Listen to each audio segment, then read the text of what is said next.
Hello, welcome to the June 16th, 2026 Club Cubase live stream. My name is Greg Undo and I'm the host of the live stream today.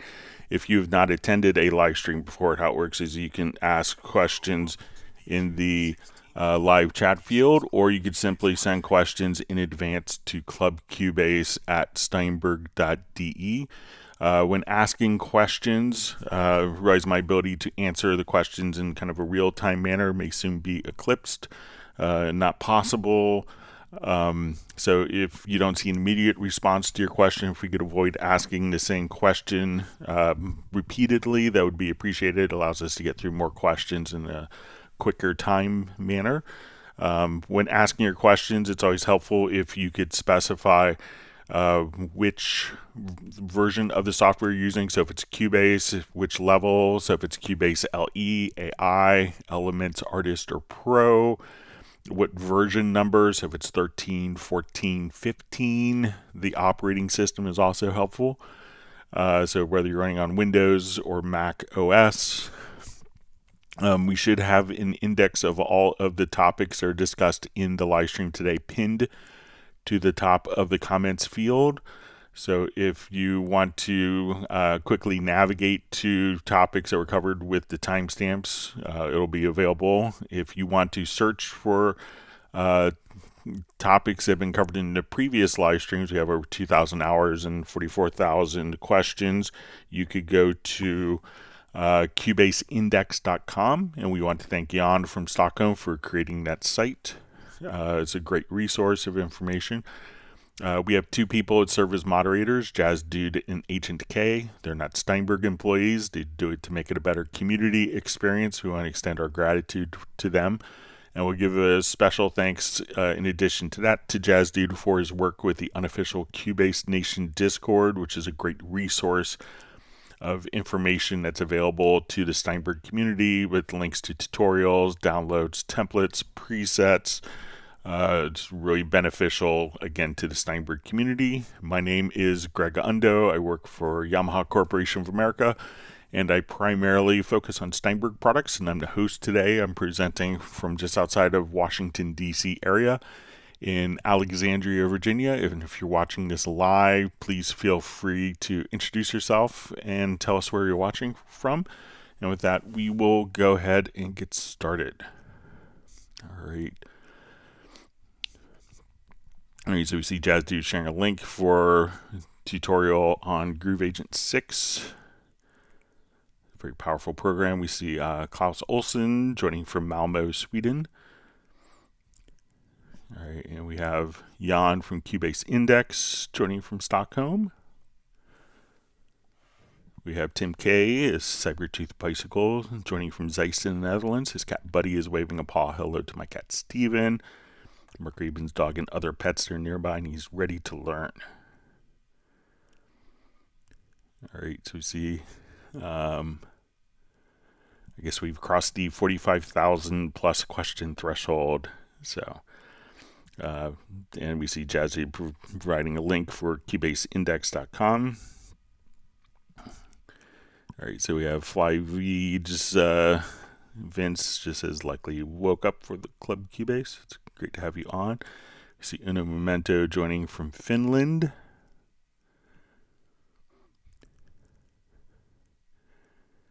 All right, so we have Adam Langford checking in from Bedfordshire in the UK. We have Benny joining. So we see Benny's question, can you show me how to mix down a track to mono? I only get stereo. So generally it's going to follow whatever kind of the mixer routings will be by default. But let's go ahead and just take a look. So say if I want to do a quick mix down to mono of my track here. So let's say I have a short segment highlighted. So let's say as we want to play, we'll come over here. So when we do our typical mix down, so we'll go to our file menu, to export to audio mix down. So say I want to do my stereo out, and I think if we choose export as, a mono down mix, and I'm just going to insert this into the project. So we're going to create an audio track. All right, I will close my export queue. So let's export our audio mix down. Scroll down to the bottom. We have our mono track. That is our export. So we can come right over here. We'll just listen to it and make sure we have it in play mode here.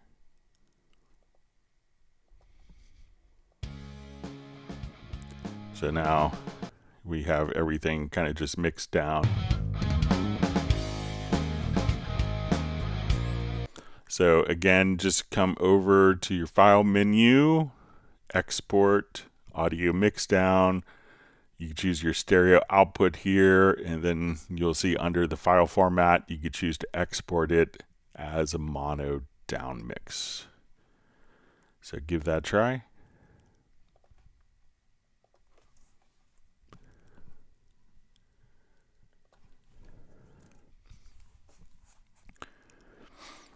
All right. Wonderful to see, I believe it's Vishnu checking in from India as VTS 404. I see Beverly Beatty joining. Says he's going to join in about an hour. And she's saying hello to everyone watching the live stream from around the world. All right, we have VS Terranova joining from Amsterdam.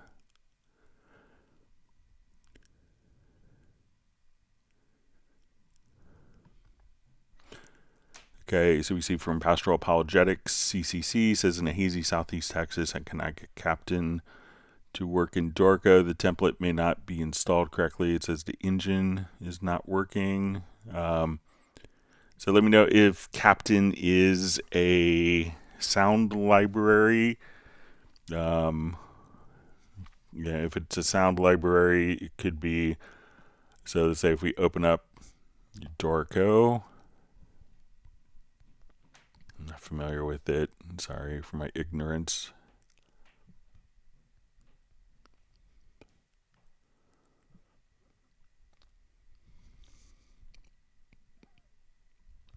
But often we could come over and say, okay, I want to create new. We'll do solo piano.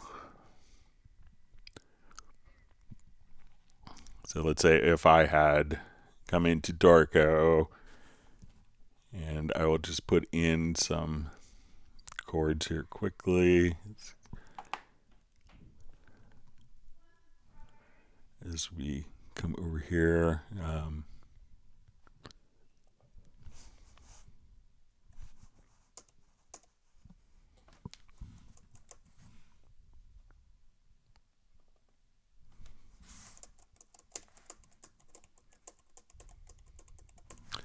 All right, so generally, like when you go, so if it's a library, generally what you could do if you wanted to change this, so let's say it's going to my default. At this point, you can say, okay, I wanted this to go out to the grand. What we could do is just say, okay, let's get to the VST instrument here. And I could say, okay, I want this to go out to the grand instead of being routed out to HALion to playback. So let's say if we just come back over to our model. So now when I go to load up, let's say, our Steinway model, at that point, that is going to, so, if it's a library, so you can probably save it as a playback template inside of Dorico. But if you just come over here, you could, just while you're in play mode, if you had the play tab selected here, you could select the track, go to VST and MIDI, and then you could click here to open up and have it play back through a different instrument. And you could store that as part of your playback template. So every time you start howling, it could, or every time you do a piano voice, it could automatically play the grand for your etude or different instruments. So let me know if that's helpful for what you want to do, or if you can tell me what Captain is.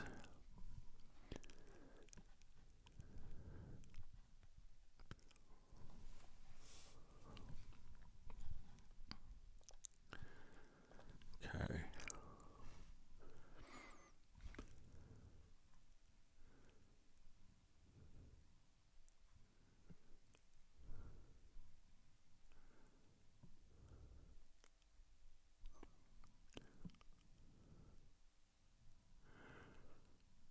All right.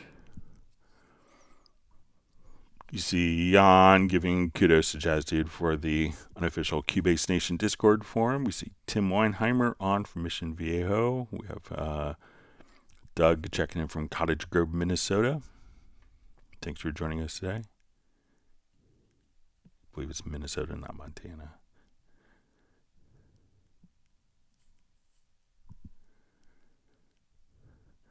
All right, Dallas LaRue 5051 just asks why under effect reverb does RevX Hall, room, and plate appear, and asks for an activation number. I've never even heard of it. So those, when you come over here, I may not have it activated on mine, but if we come over, let's say we get to reverb, these are plugins that you actually get with the, if you have Yamaha or Steinberg branded hardware. So when you come over, you get a little license code with your hardware setup that had the activation key. If you have the hardware that's registered into your My Steinberg account, you could have it automatically show up directly as, and you may see it in a voucher, but those plugins, as long as like the Guitar Amp Classics, which you'll probably see under Distortion. If you see these GA Classics, Clean, Crunch, Drive, Lead, these are DSP plugins that mimic the onboard DSP capabilities of like the Steinberg UR, MR, or AXR interfaces, and you'd also see them with various Yamaha pieces of hardware like an MG mixer.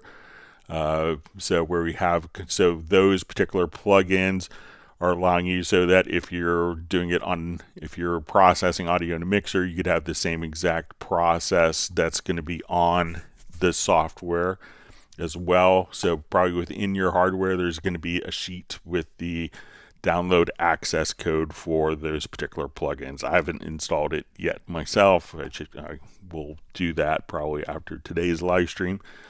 But that's where those plugins are coming from.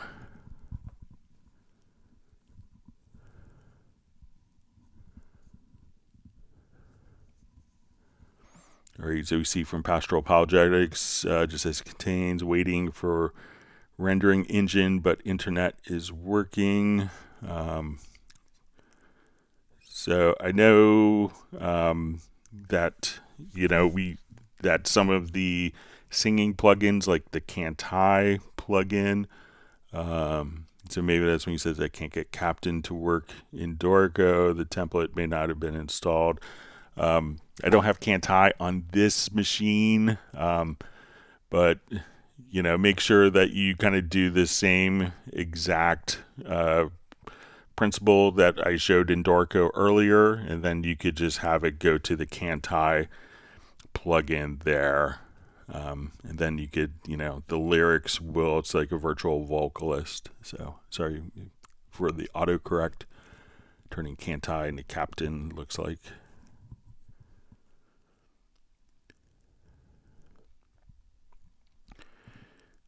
All right, so we see Soren checking in from Sweden.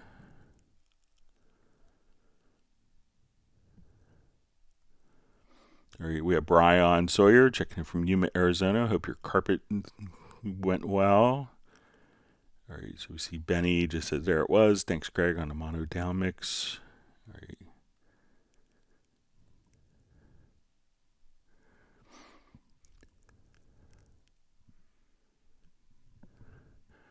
All right, Track Quest Music says, hi, Greg. I know it has to be mono. I'm trying to get as close as I can the correct MIDI information from a guitar riff. Can you please show me how to take an audio and turn it into MIDI? Thank you. All right, so let's say I want to take like you know, like this guitar lick here at the beginning of the project. So again, it's going to be monophonic. So we have some monophonic parts as it starts off here.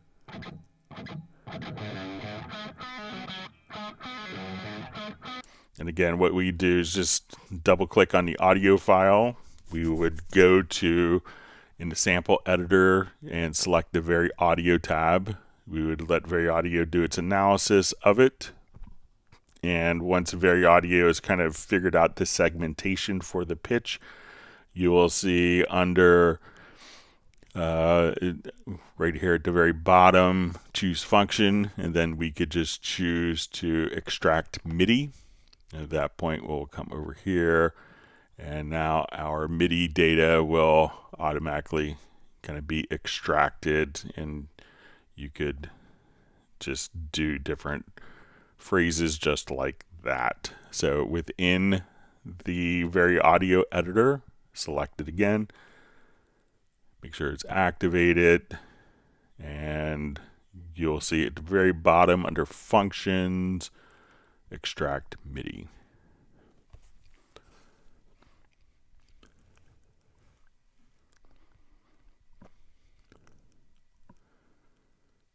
All right.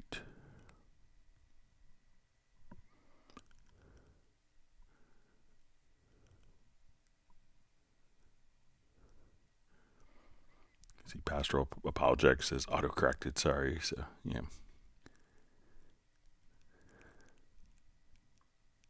All right, so we see John Costigan on from Kenosha, Wisconsin.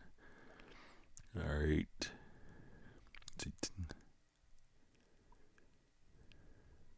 See Brian Sawyer giving thanks to Jazz Dude for his efforts.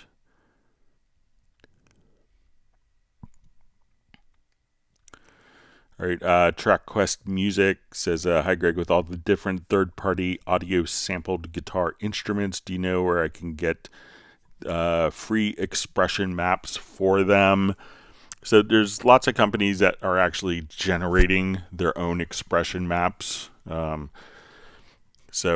you know, generally it's not terribly difficult to do. You know, you can get an expression map done in 5 minutes for a particular, you know, for a particular instrument. So if you come over here to the expression map setup, you can say, okay, I want to add an expression map. You can do it for whatever guitar, and then add sound slots, and then just assign those to the particular MIDI notes that you want and how you want it organized. So, you know, so a lot of manufacturers will release their own expression maps, so their libraries are easier to use, and people are taking advantage of all the capabilities. So without knowing, you know, a particular expression map that you want to utilize, it's hard to know for sure, but there's lots of companies that are doing expression maps, and if it's a HALion based instrument, HALion will automatically generate the expression maps for you. So maybe if you are able to share exactly which expression map, which library you're working on, and if you know, let me know, I could take a look, see if I could find it, or if you send all the key switches, I might be able to make one quickly for you. All right, so we see Eddie on drums, says he's on his way to Tulsa, Oklahoma to record in the famous Tea Garden recording studio, Scott Ellis Band. Have a great session, and thanks for checking in with us. All right, so we have AF Major Production joining from Colorado. Thanks for being online with us. All right, Tim Weinheimer says, how do I drag my drum pattern into my project window from the lower zone? Okay.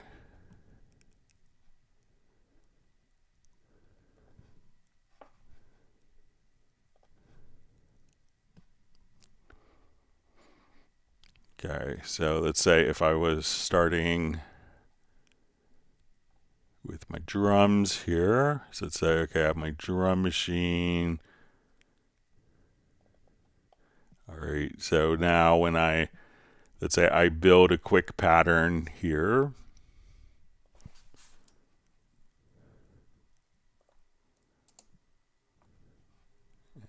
And I'll just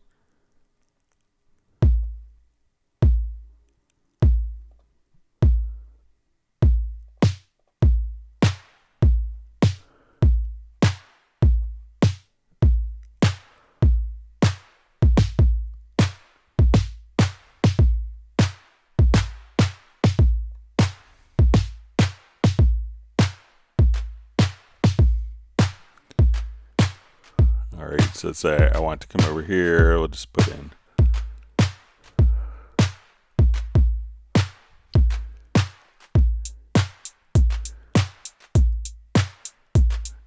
some cowbell for Beverly.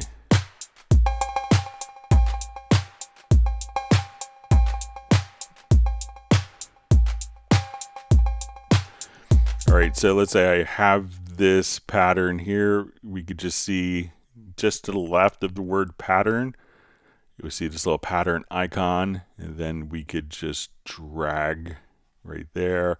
I think also if we just double click, we could create that same pattern event. So once we have the pattern done here, if we could have it automatically put in for a measure just by double clicking on the pattern track. If we have our left and right locators set up, I could double click between the left and right locators and it will automatically fill the locators as well, just from that particular pattern for you.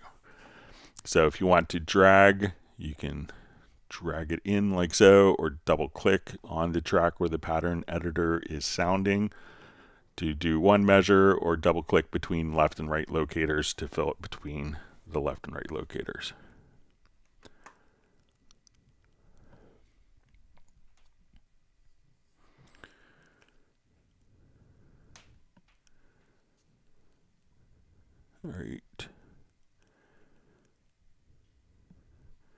All right, so we see that Brian's new carpet in his studio he's been working on for a while in his new house in Yuma, Arizona. It looks beautiful, so that's great to hear. Can't wait to see it on the Zoom social in a couple weeks. All right, so Doug 857, or Doug B57 rather, for snare drum, bass drum, and cymbal parts, would it be better to put those parts in one instance of a Groove Agent track or set them up on separate tracks for each one? Working from a concert band score, I would say that if you're working, if you're sequencing from a concert band score, you could do it on one track. If I was preparing to something that was going to be printed out and given to, let's say, to a concert band percussion ensemble or percussionist, I would probably do it on separate tracks. So if you just want to hear it inside of Cubase, if that's kind of the final destination, I would do it on a single track. But if I was wanting it to notate easily, for if I was composing something and wanting the percussionist to read it, I would do it on separate tracks. So if we come over, let's just say, I'll just add a quick concert percussion.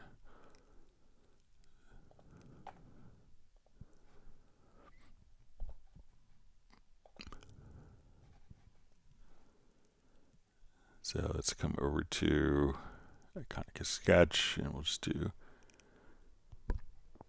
our percussion map. So let's say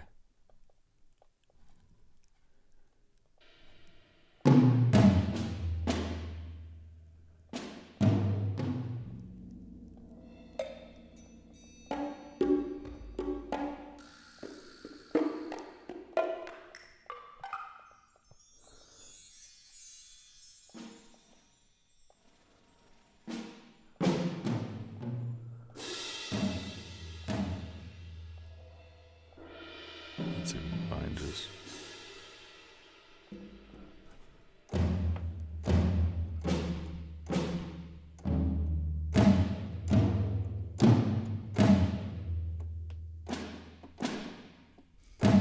So this way I could just kind of come over here, and let's say if we put in event,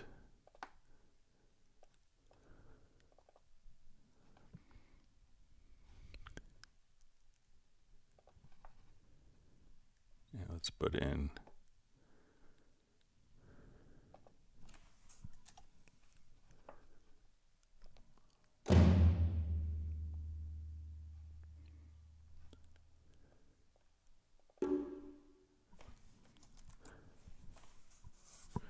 all right, so if I was just doing just quick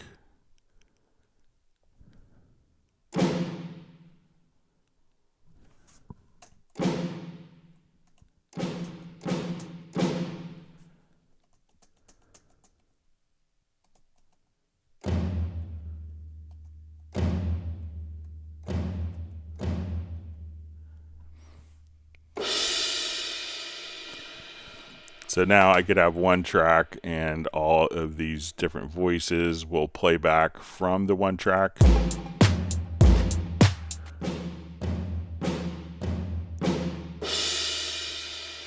So if it's just to kind of get playback and for mixing and for the audio, I would do it as one separate track. If I was preparing this so that the notation could go out, I would then maybe start with one track and go to your MIDI, then you'll see dissolve part, and then you can say separate pitches, and now each of the pitches can be on its own independent track, just that easily.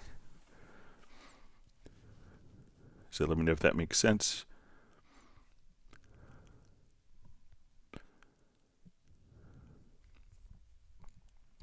All right, so we see from Vishnu, can we fold all the folder tracks together with a key command or key plus mouse click? All right, so let's say I have like my drums in a folder, and let's say if I have like these parts in a folder,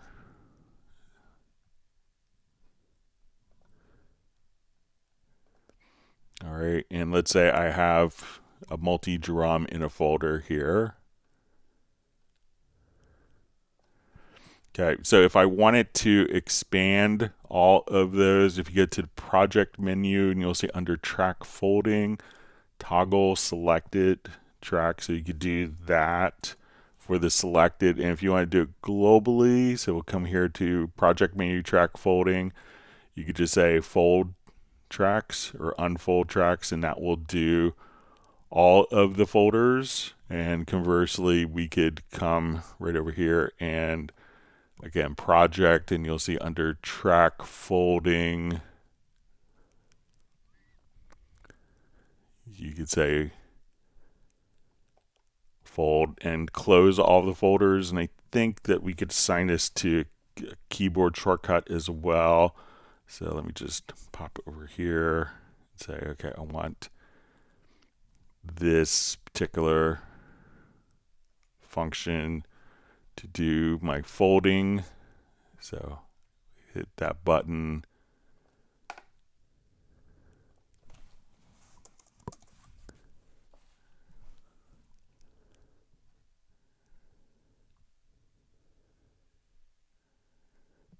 So under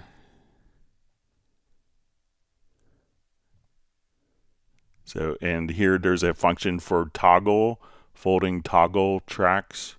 So I'm going to assign that, and we could assign that as a keyboard shortcut as well. So now when I come over, I can fold and unfold all of my multiple parts just with one key command. So if you want to see it in the key commands, just come over to your key commands and then just do a search for fold.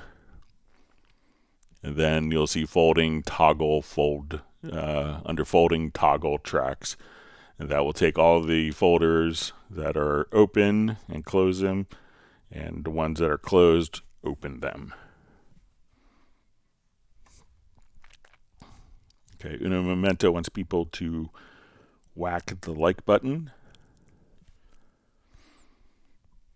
All right, so we see Jazzy just mentioned in Discord that there's free expression map links.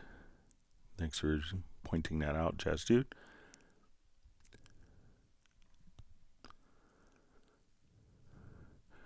Okay, so we see from Soren, says, Greg, I have a messy question. I have a voucher for the update to Rock Essentials to Steinberg licensing. It won't disappear. How do I check if my Rock Essentials is on eLicenser or Steinberg licensing? So when you go to your My Steinberg account, so let's come over here.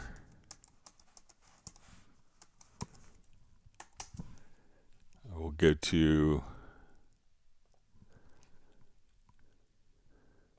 come here. So let's say sign in. Let's see if this.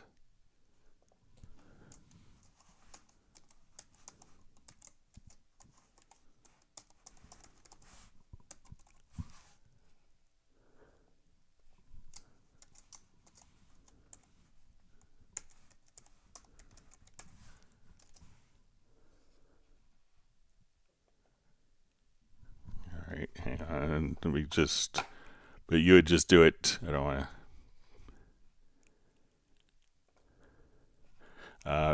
set my authorization code there. But so what you want, so just look under your vouchers. So let me just log in with a different account here.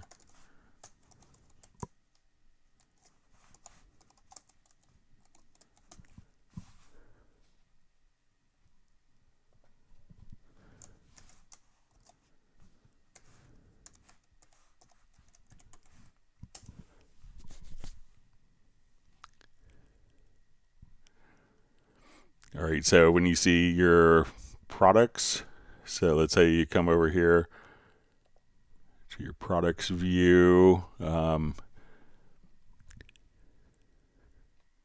you can see your licensed devices. So if we come over, I think if you look in here, you could see if it's going to be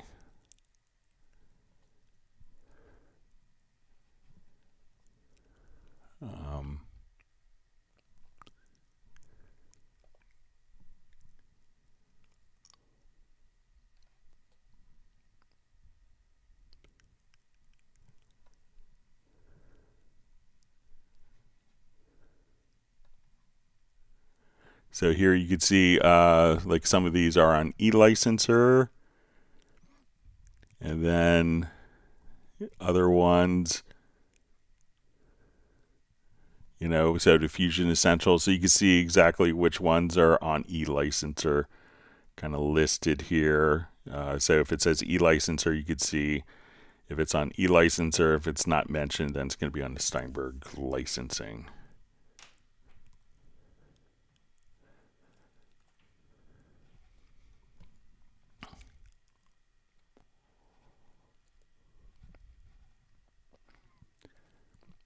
All right. All right, we see Millard Brown checking in from Pennsylvania. Thanks for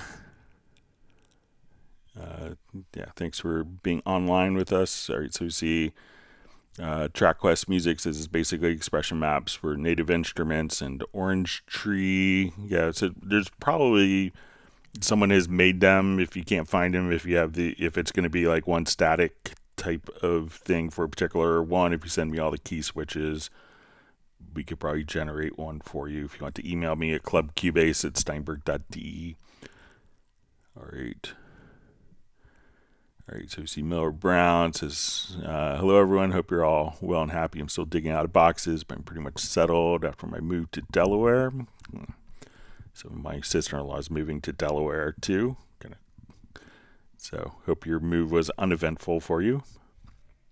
Yeah, might be going there this weekend to help my sister-in-law move. All right, so we see Beverly Beatty just says, dropped in and heard the cowbell, back soon to watch, but not on the cell phone. All right.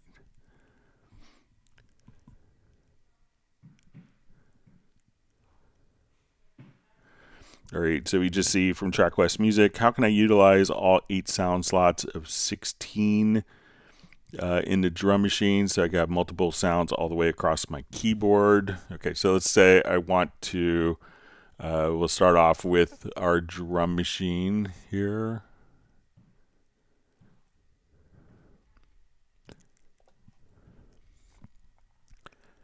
Okay, so we'll just do our drum machine. So we have a bank here. And we think of this bank as being a number of different sounds. And then we have 8 banks. So if you just kind of hover over here, so this is the bank that's starting with C1, which is pretty typical for drums.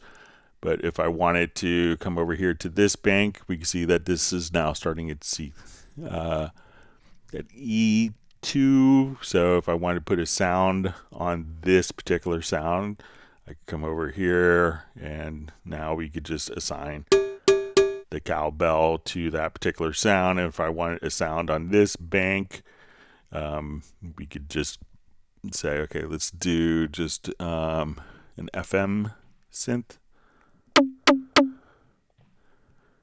So now we could just kind of click here. So we have within MIDI, you have the possibility of 128 notes in MIDI 1, but we can now come over and see that we will have 8 banks of 16 sounds.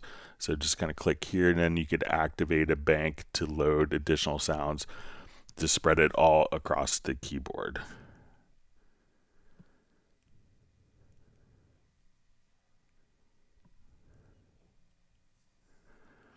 So let me know if that's what you want to see. Track Quest Music. All right, so you see from Tim Heinemer just saying thanks, Greg. So you're welcome.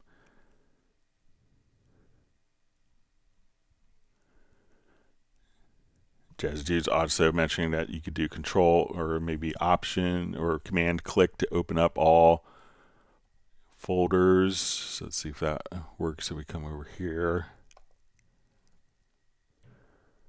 Yep. So that's another great shortcut. Thanks for reminding me of that. So if you want to toggle all folders, just Control or Command and click on one of the folders.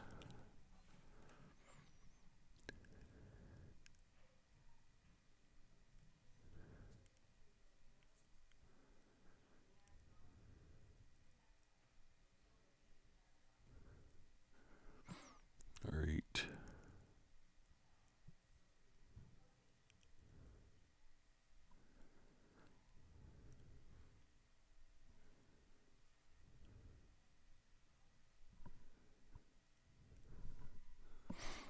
All right, so we just see from Track Quest Music, maybe a clarification.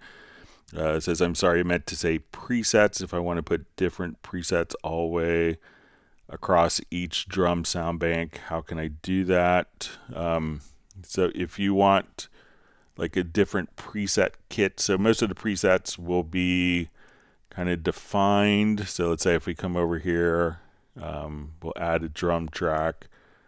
We'll just say, okay, I want to take this, and as we do the drum track, we will, so let's load up a preset here. All right. So what you could do is probably, let's see if we could select like these 8.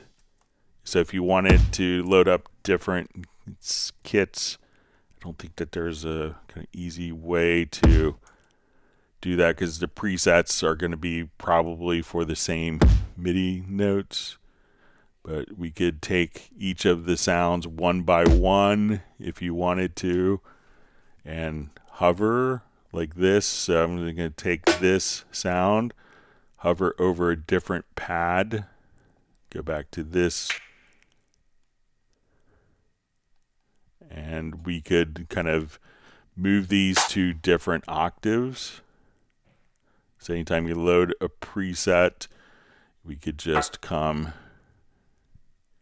right over here and just drag and drop to change the order, and we could save this as a new preset. So I don't know of a way to have that automatically do like multiple drums at once, but you could just again come over here, just drag and drop to a different bank like so. So it may take a couple minutes to do if you're doing like 8 banks this way, but you could organize it exactly as you see fit.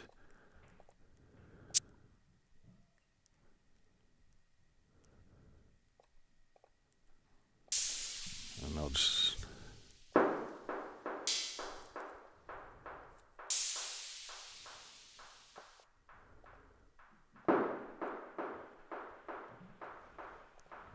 and now we've migrated this entire bank over here in like 2 minutes to another bank. And if you wanted to load up,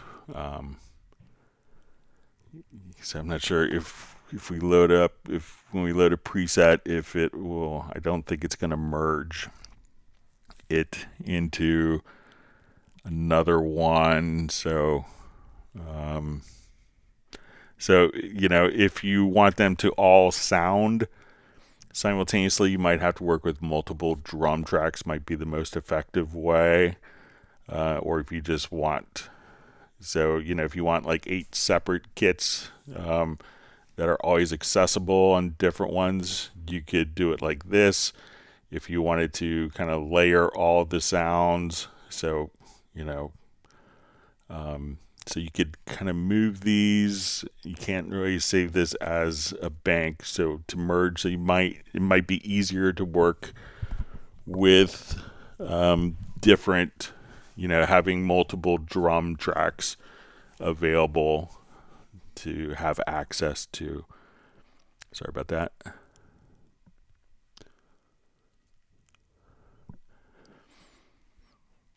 All right, so we see from Roland stuff, says, "Hi Greg, I've got a project with some tracks playing parts from an external keyboard via my interface, but most tracks are HALion 7 instruments directed to stereo out. All the HALion instruments have just got one, have gone silent into stereo output via control room, even though they are playing okay in the project window and within each instrument, studio setup and audio connections all look okay." So usually if it's actually, you know, if, you know, so if it's playing back, okay. So it says, okay, but most of the tracks are the HALion 7 instruments directed to stereo out. All the HALion instruments have just gone silent in the stereo output. Check to make sure that, you know, sometimes when a track, you know, is armed for record or monitor enabled, that may, you know, prevent that track from being included in the mixdown. You know, make sure that, you know, some other track isn't soloed and all the HALion tracks are muted. Check that, but also just make sure that like the tracks aren't record enabled, because sometimes that may silence it during an export audio mixdown. It will for audio tracks, I know. But let's say if I come here to, let's say, my Rhodes track, and let's come right over here.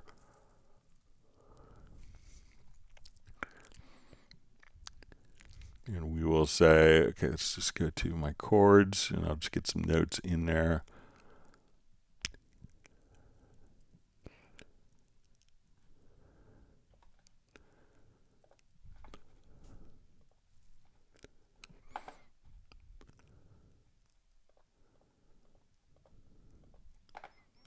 Okay, so let's see if I come here to this, and let's say it's,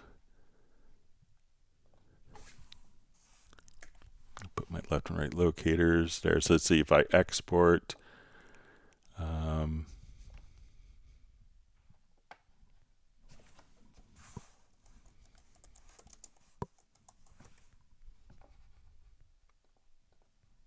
We'll create an audio track.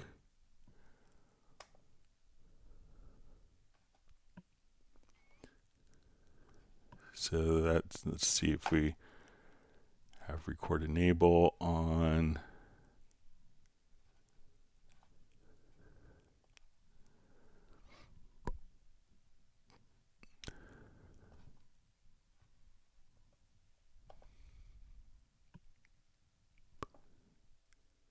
Yeah, it doesn't, that doesn't seem to affect, but If you have a picture of the routing of that, so make sure that there isn't like another track that's maybe soloed, or if it's being routed to a group, if the group track is being muted, it's probably going to be something along the lines of that.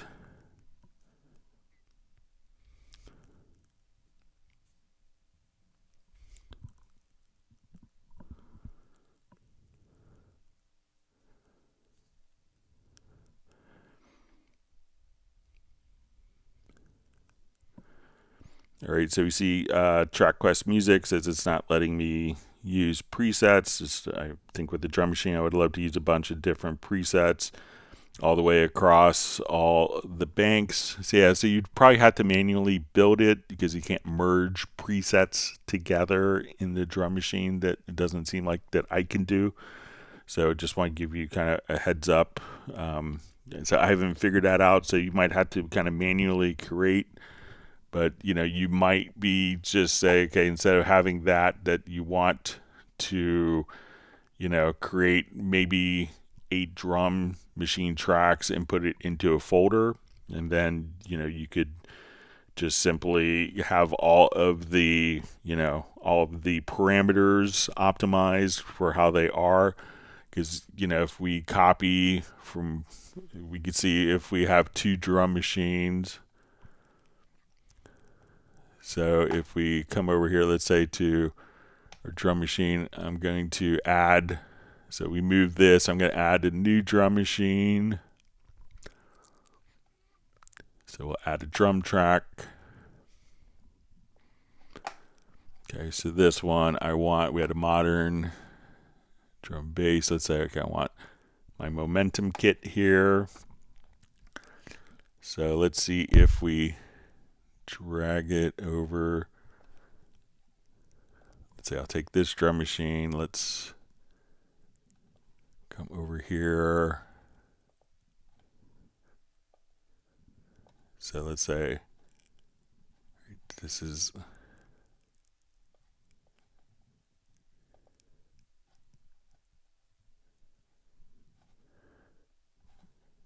let me see, I may have to adjust a preference here.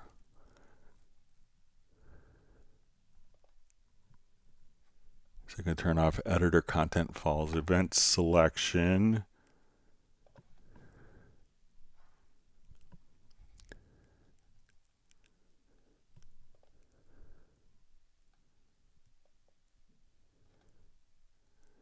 Yeah, so it looks like this is always going to be synced. Let me just make sure that preference took.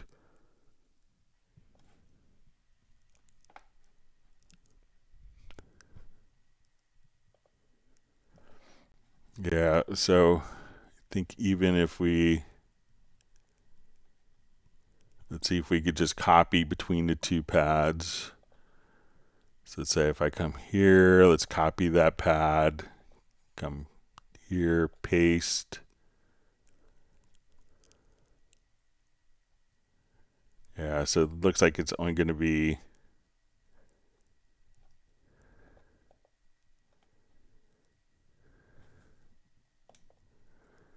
let's say copy this pad and see if I can paste it to a different instrument.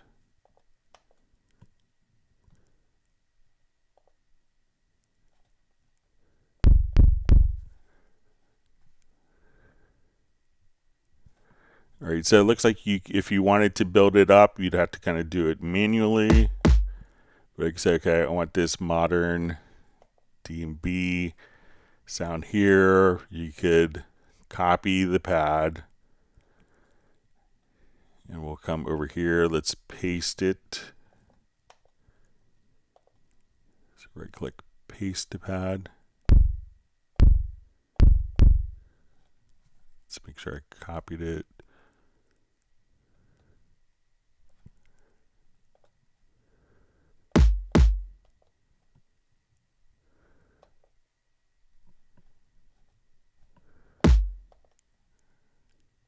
So we stay in the lower zone. And now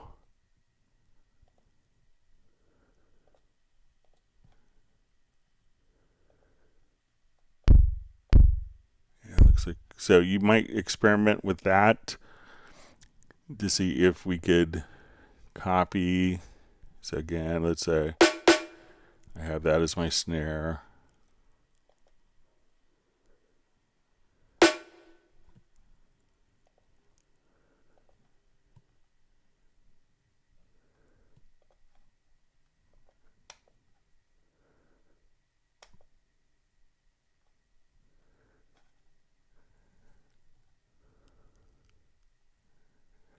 All right, seems like it's keeping the same.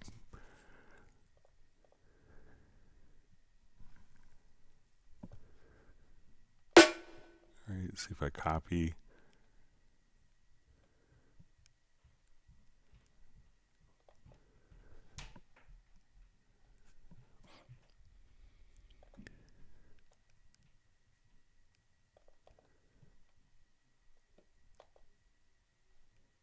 It seems to copy the one. Yeah, so it doesn't seem like it copies and pastes, but you know, you could just have multiple drum machines open and put these into a folder and be able to play all of them just by selecting the folder. So if I come here, let's say let's move these to a new folder, and now you could have this folder and play all the drum machines and have the drum machines hidden if you wanted to as well. Sorry about that.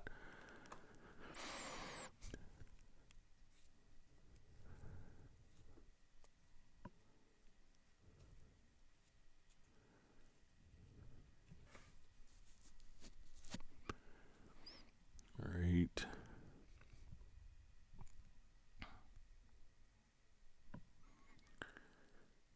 All right, so we see a question from Tim Weinheimer. It says, I used the drum machine pattern editor. I created it. I don't see it on the drum machine tab on the lower zone. Here's their preference that got modified. Okay, so let's say I have created my own kind of pattern editor here. So let's say, okay, we're in the drum machine. And let's come over here to my pattern editor. All right, I'll just do this from scratch since we already converted it.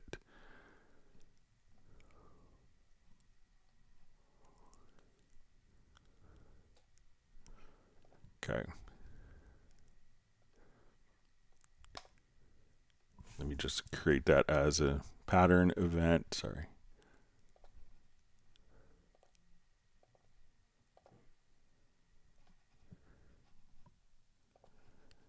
Okay, so let's say I have these sounds.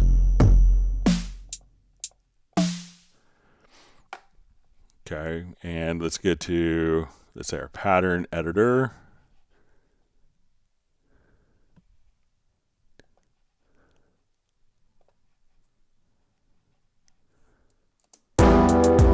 So I'll just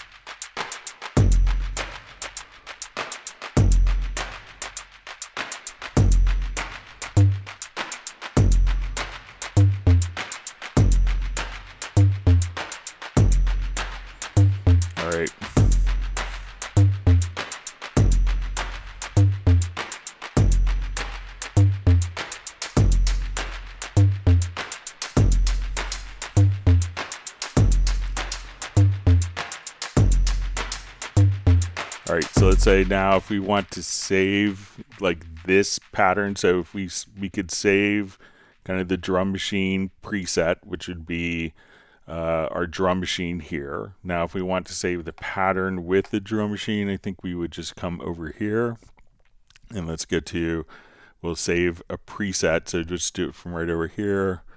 So we'll say Tim Weinheimer June 16th.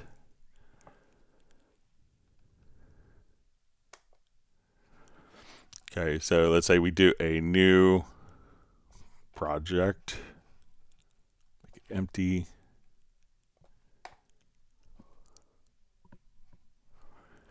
Okay, so let's get to user presets. So say patterns, pattern editor. Here's our Tim Weinheimer June 16th that we just made. I'm going to drag that over. And now as we hit play, let's see, I think this should, we'll have this play along. So now our pattern that we made.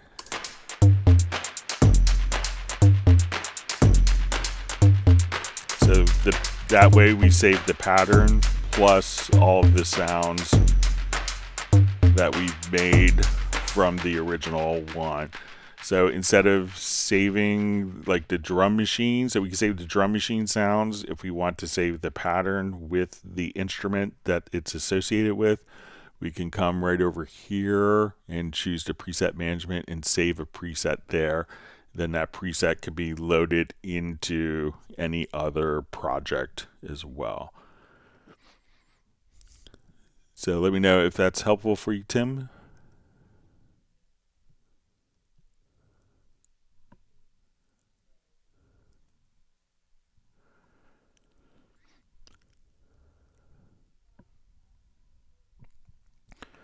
All right, so you see from TrackQuest Music says, okay, cool.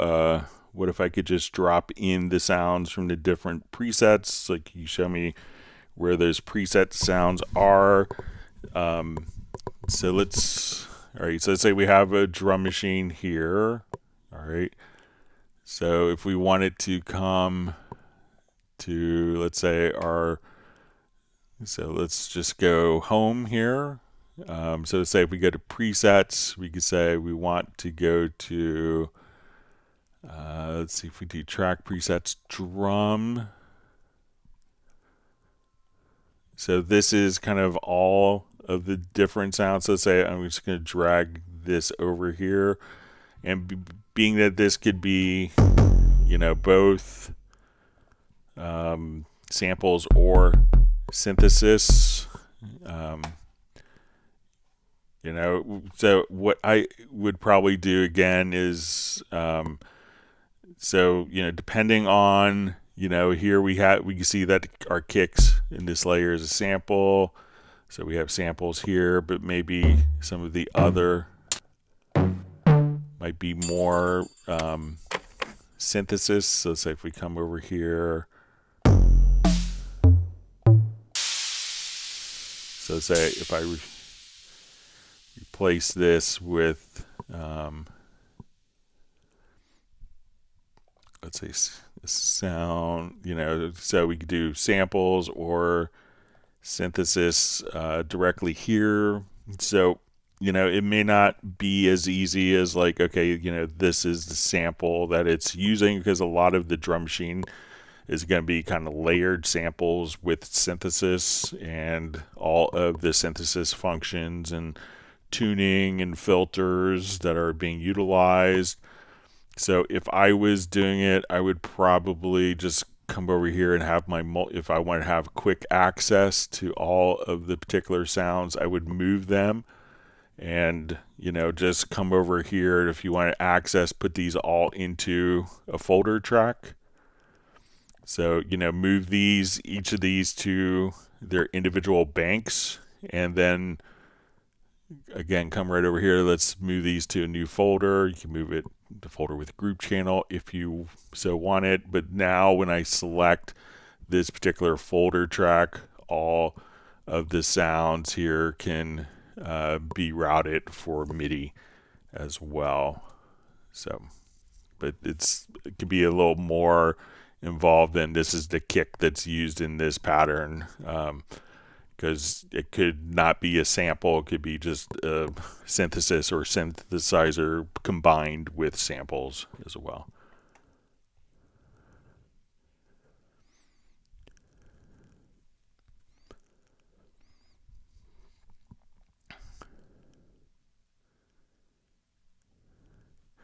All right, so we're just saying, Greg, can you show them? Here's an example of a nice guitar in HALion Sonic 7. All right, so let's say if you wanted to do like some guitar stuff, if you're looking for guitar stuff that's available internally inside of Cubase, so we'll come over to HALion Sonic 7 as Jazz Dude suggested. He's a smart guy, so I'm going to listen to him. So say, okay, I want to do like a nylon guitar. So we come over.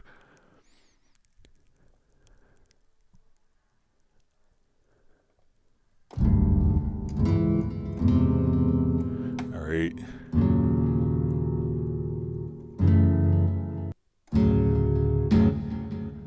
And some of these we could employ different flex phrasers on as well. So if I want to come over here. So let's see if I want to do. So I'll just take this down a little bit here.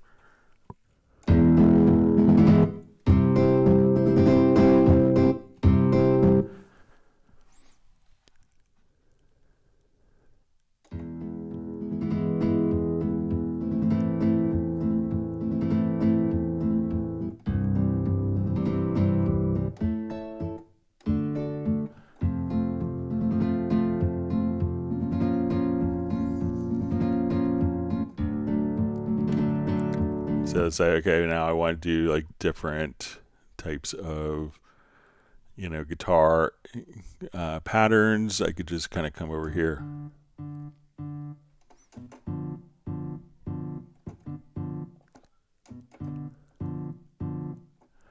So again, you could just say, okay, let's get to like samba guitar.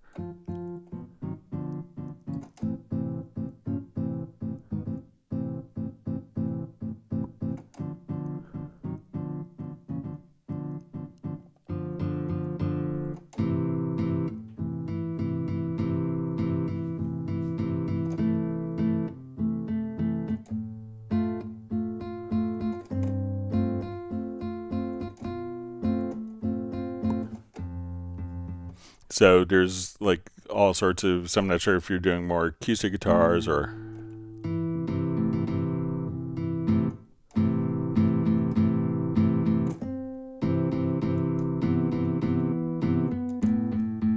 So, but there's like all sorts of great stuff that you could do with the flex phraser. So, so let's say we just want to come over here. Or electric guitar stuff.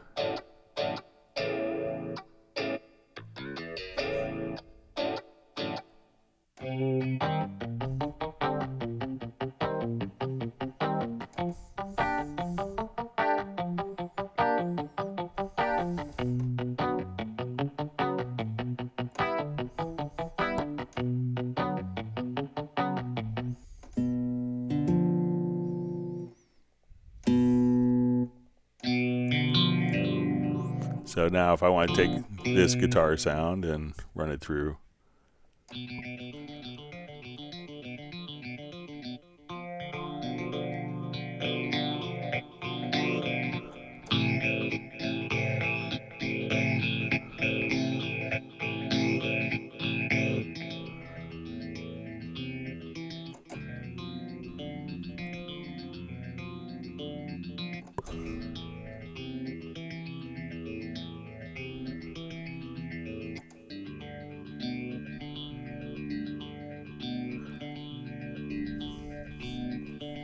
All right, so you could get all sorts of different results like that.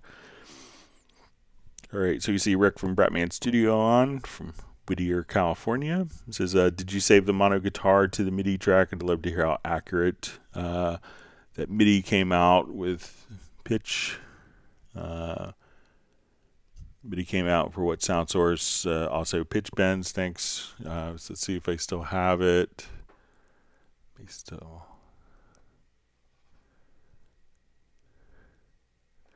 All right, so let's come over here. All right, let's make this our active project.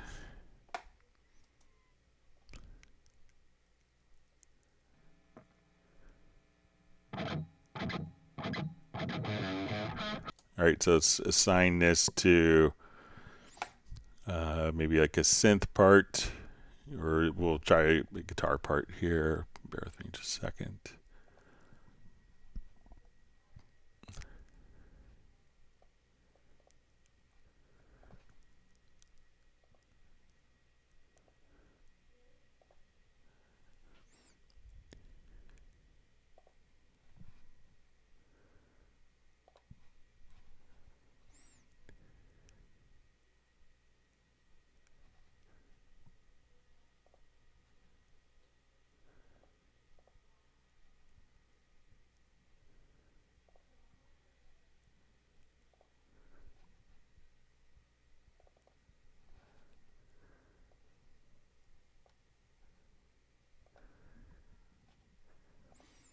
All right, we'll route this out.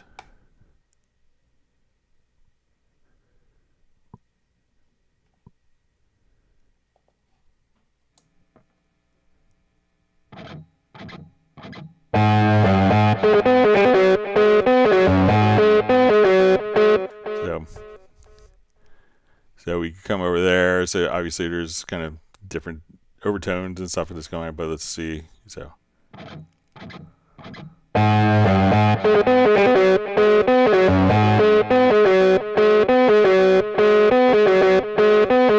But let's say if I want to do like the bass part, for instance, and we do our, and I didn't do any cleanup of stuff, but let's say if I want to do bass here, I will just take this and let's just say.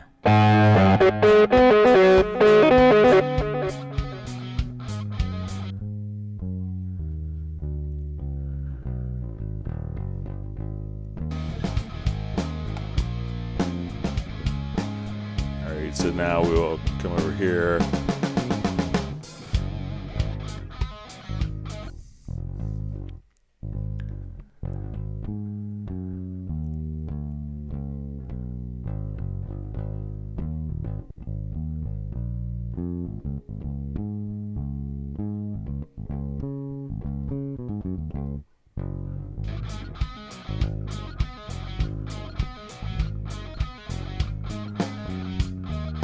Alright, so let me just load up a bass sound.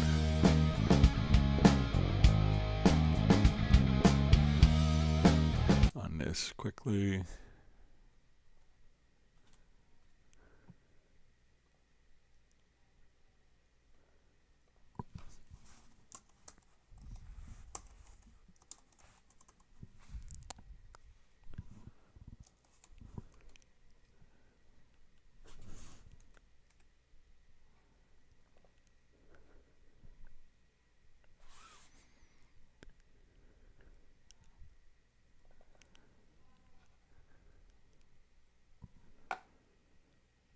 Okay, so let me just come here. So now if we want to listen to like the bass part. Let me just turn.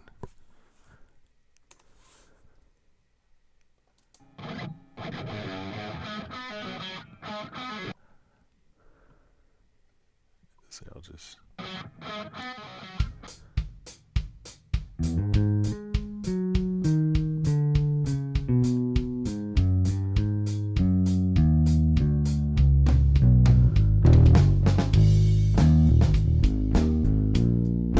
So if I mute the bass.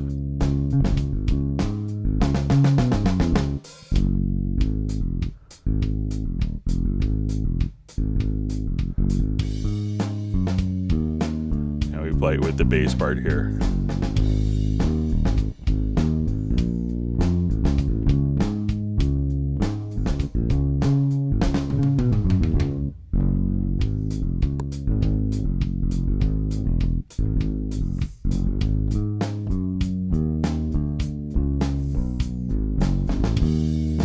So give you ideas of accuracy for kind of monophonic parts as well, Rick.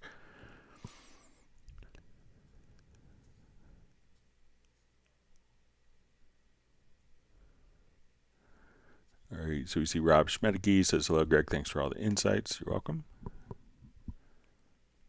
All right. All right, so we see how to get clear voice in the vocoder. All right, so let's say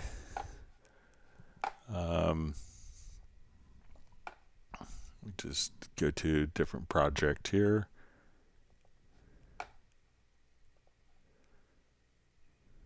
So if you want to do like kind of vocoder type harmonies. All right, so let's say I want to, let's take like this particular project here.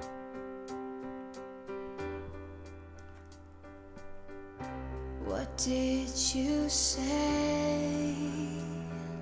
All right, so maybe I want the piano MIDI to.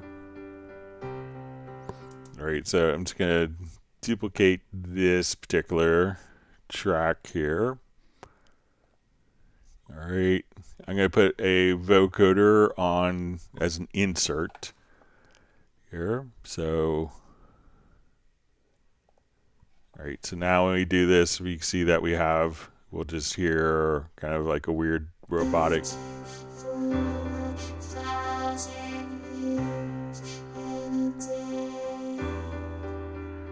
Okay, so what I want to do now is we're going to activate the side chain. But we're going to send this MIDI. Once this plugin is turned on, I'm going to now, instead of this going out to the grand, we're going to route the MIDI output here to go to, and we'll see under our sidechain inputs, our vocoder. And then we want to say, okay, for our MIDI, we want it to be external. So if I did this right.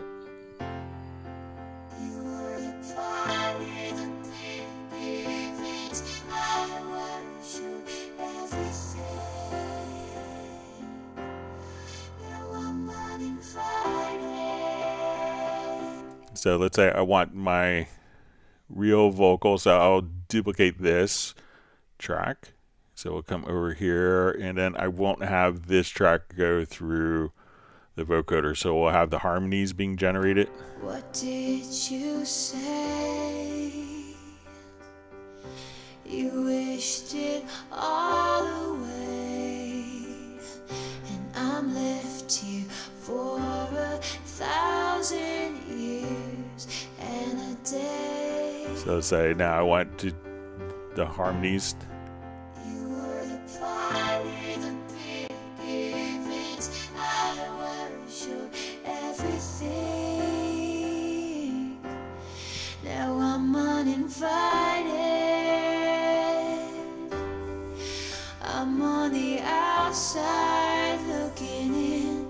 You put the close sign. And we could get more bands as well. On your heart, all the lights went out and it got dark. Where do I go from here? Where do I go from here? Where do I go from here? I'm uninvited. So if we want to listen to everything together. What did you say? So say we want to bring in like the vocoder track once it goes into the chorus here. You were the party, the big events, I was your everything. Now I'm uninvited. I'm on the outside looking in. You put the close sign out on your heart. All the lights went out and it got dark. Where do I go from here? Where do I go from here? Where do I go from here? I'm uninvited. And you could kind of clean up the MIDI parts to play the chords. That's just kind of taking a piano part where maybe like you wouldn't have the low notes or the super high notes to go along with it, but just kind of a quick, easy way to show how the vocoder routing works. So again, take the track, put the vocoder on that, take a MIDI track or an instrument track, and you want to set the output of that to go under the sidechain. You'll see the name of the track plus the vocoder plugin. And then for the MIDI, you want to choose external as opposed to fixed, because if it's fixed, you're just going to hear only one note. So let's say if we come here, you only hear the. But now when we set it to external, and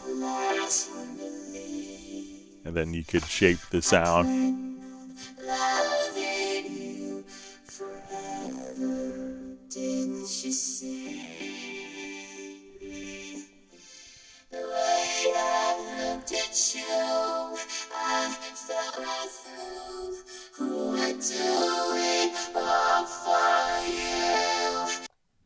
So you get some. So you get some just. I'm on the outside looking in. You put the close sign up. So that will give you an idea of how you can do that with the vocoders. Let me know if that makes sense.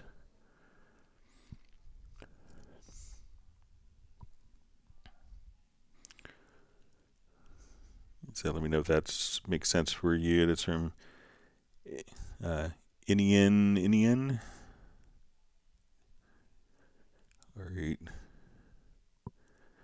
All right, so we see my music just says Cubase summer sale. So there probably will be a Cubase summer sale. Generally there is. It's usually looking at previous years, it's usually later in the summer and it's still spring. So technically. And then, but there was a sale in April, all through the month of April as well.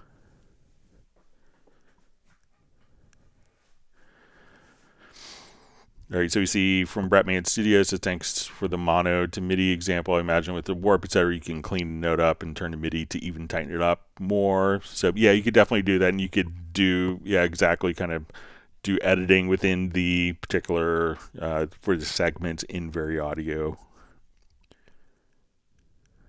All right. Beverly Beatty's wishing Uno Momento a fantastic day.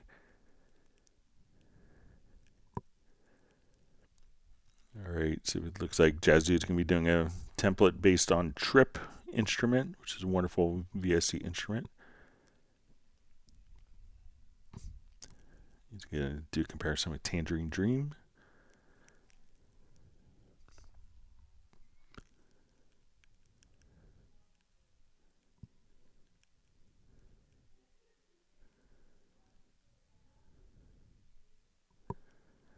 All right, John Koskid says, that's the most musical use of a vocoder I've heard yet. Just think built for spy communication. So, yeah, you could do wonderful things with vocoders and, but yeah, just kind of, you can make such beautiful sounds with it. And if you get really creative, obviously it has its own internal synth, but there's also ways that you could utilize the vocoder to go into like a third-party VST, to a VST instrument and use that as a sound source.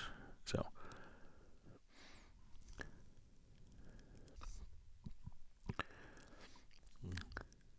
yeah, Jazzy just mentioning it was, for spy communication. It says yes, it was made for encrypting. So I'm sure my dad did like some secret satellite stuff that was probably used on back in his career.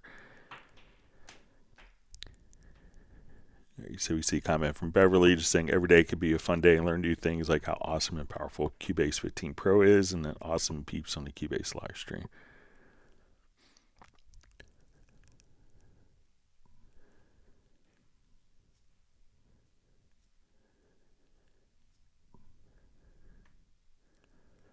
All right, so Bratman Studios just saying, what is Trip? So Trip is kind of one of the built-in instruments that comes with the with HALion. I think it comes with Cubase, so let's go ahead and just take a look at it. So let's open it up inside of HALion Sonic. So if you haven't explored this instrument, it's definitely worth doing.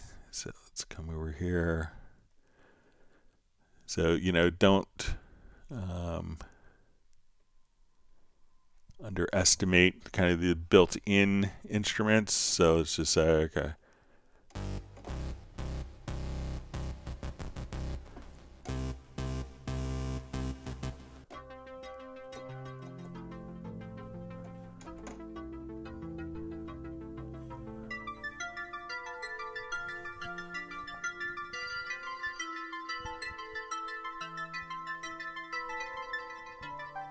So if you wanted to, again, come over here and you could utilize kind of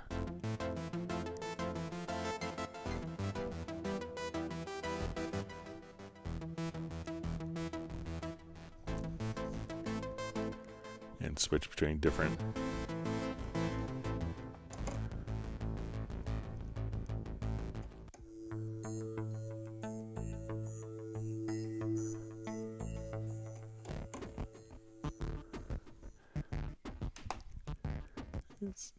so again, like 3 oscillator synth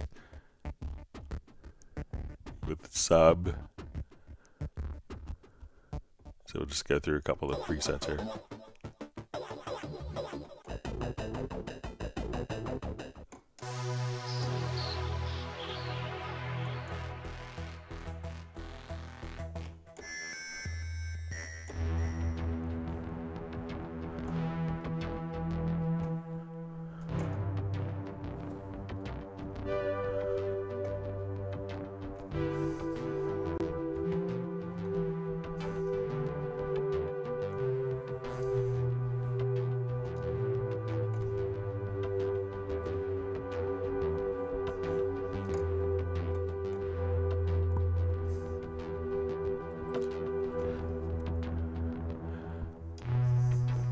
So if you haven't really like checked out some of like Flux or Trip, played around with these,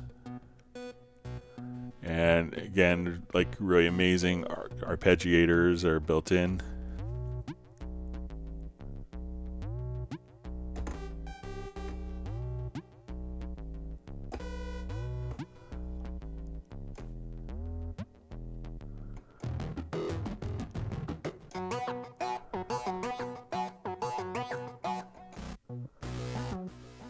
So incredibly creative. It's all just holding one note down.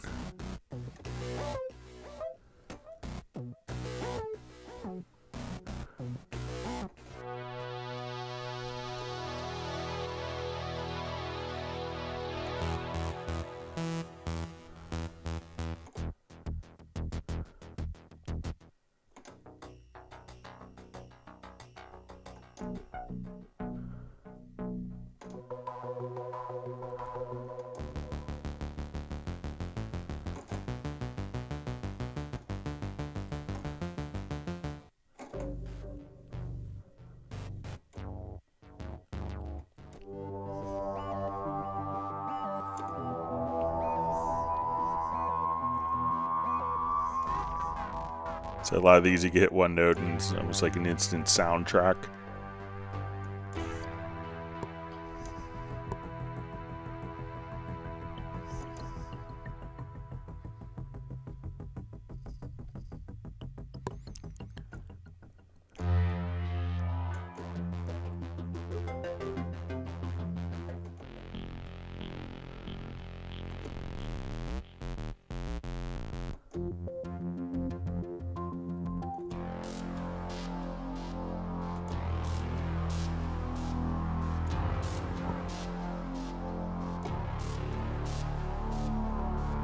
So just a really wonderful instrument. So definitely play around with it if you haven't explored it.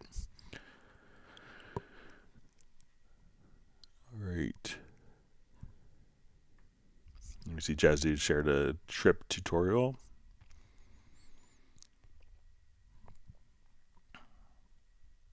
All right, so we see Michael Teams is on. He's giving 1 gallon of Texas chocolate ice cream to Soren, and we see 1 gallon of strawberry shortcake to Jazz Dude.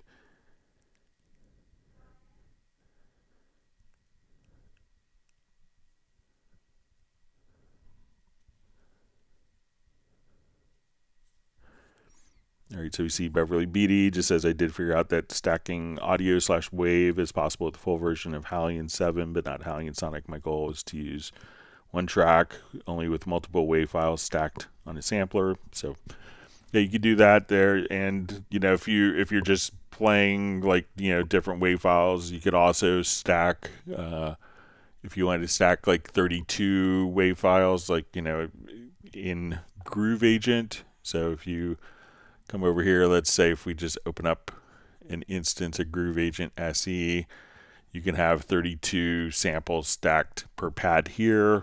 If it's going to be something that's going to be, for like where you trigger one note and have 32 sounds, Groove Agent could also work for that, but HALion is probably a better tool and more suited for that.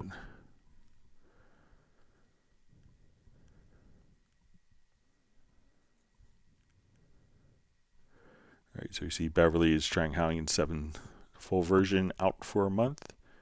So you'll like it. It's always it's kind of the Olympus of software synthesizers and instruments. I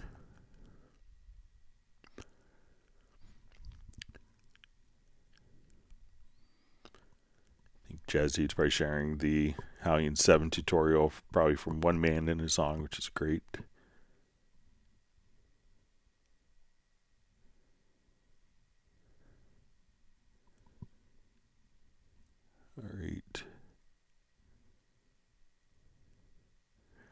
All right, I'm just going to go quickly to we had a question that was mailed in. In talking about so how to switch, and the question was in HALion 7, so it's how to switch sounds using program changes in HALion 7.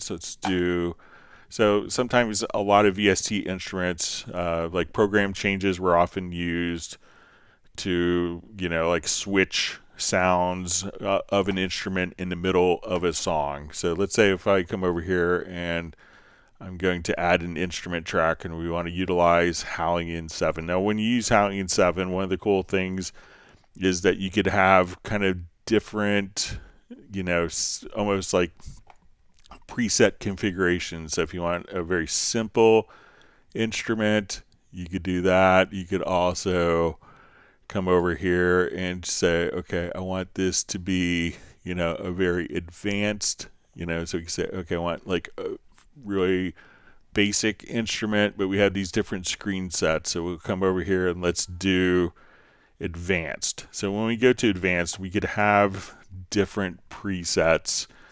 So I want to come over here and let's just hold a particular, we'll create just a one measure event here.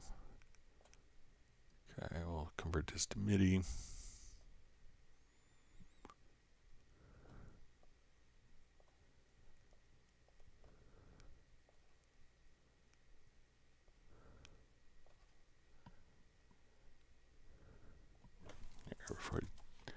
So I'm just going to paint in a MIDI note here, and we're going to just trigger this particular MIDI note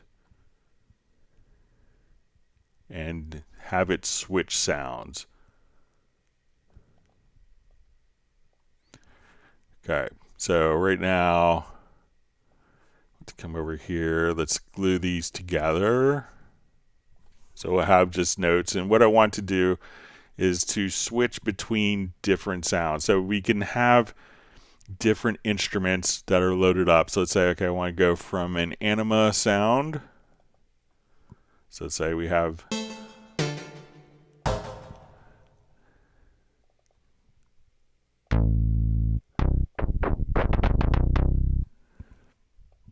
okay, so we want that.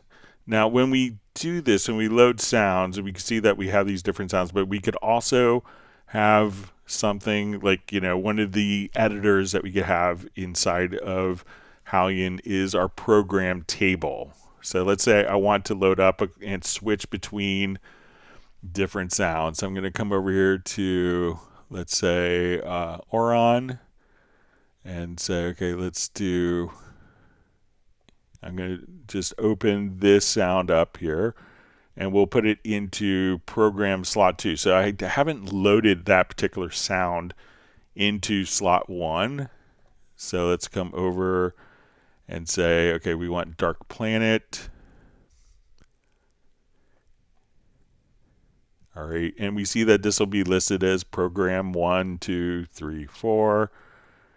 So let's load up one more sound, let's say from Carrier 8.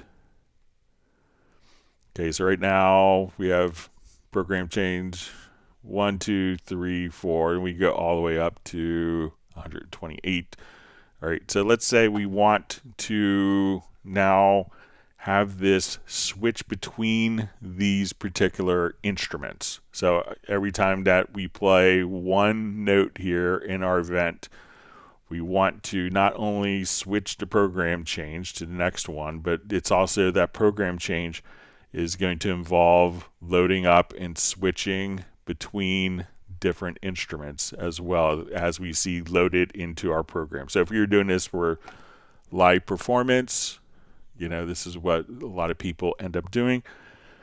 So to do this, what we're going to do is, we have this on MIDI channel 1. I'm going to go to my program change.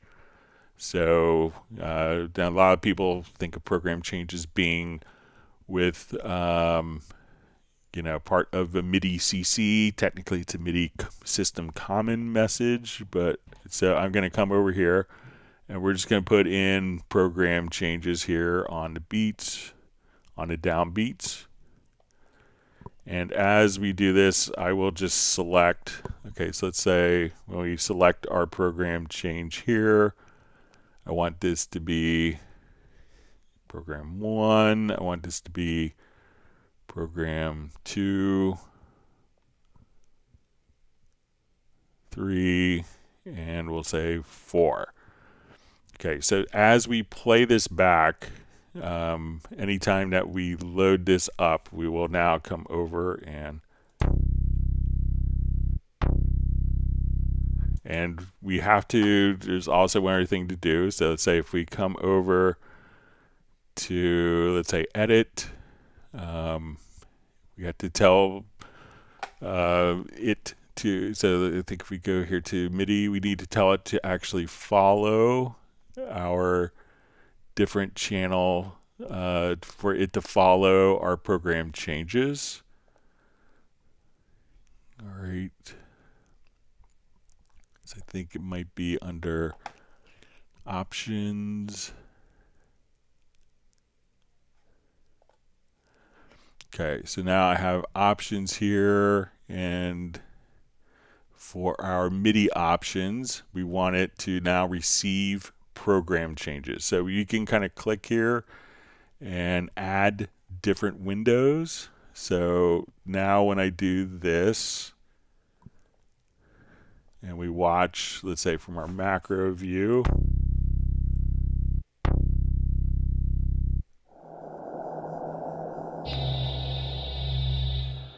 all right, now sometimes if the program may take a little while to unload the program and reload it. So if we come over here, we could just click on this icon in the program table. And as we do this, we could say, okay, we're going to go, when we go to these, this could automatically adjust our preload time. So that as we come over, we'll just make this a little, move this over a little bit. So now it knows how long it will take to open up that particular instrument. So we'll start from the beginning.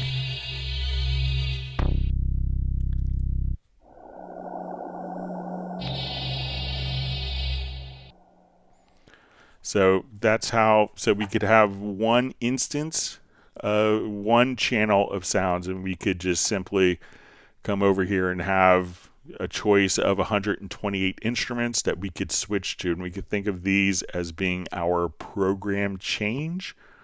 So if you do this across multiple channels, we could say, okay, we want to go to slot 2. We could now load a completely different instrument here. So let's say, okay, now we load this up for FM7 in slot in channel 2, and if we copy this over, and we have our program change, we could now just say, okay, on MIDI channel 2, so if we add a MIDI track here, so we'll put this on channel 2, we can move this down, and if we swap out, let's say, our program changes, so let's say we start with 5, and then we go to 3,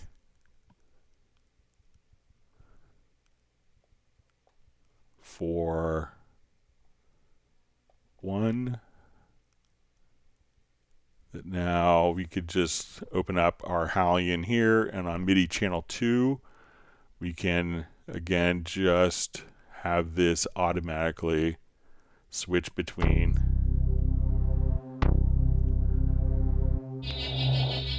Now you see as we look at this, that will automatically just kind of switch between those different sounds for you. So if you're trying to come over here, because with the HALion you could have thousands, tens of thousands of presets. So fitting 10,000 presets into program changes, doesn't really make sense because there's no program change or bank change. So once you start loading the sounds, we can now save that as within our program table, and these are our 128 programs that we have available here. Go to, again, if you go to your options, and then you'll see under MIDI, just choose to have this automatically recall the program changes for you there.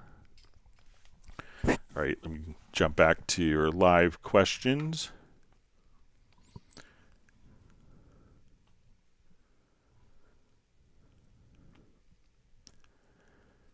All right, so we see from Bratman Studios, says the HALion 7 update was a great purchase, especially on sale as an upgrade from the previous HALion. So many instruments.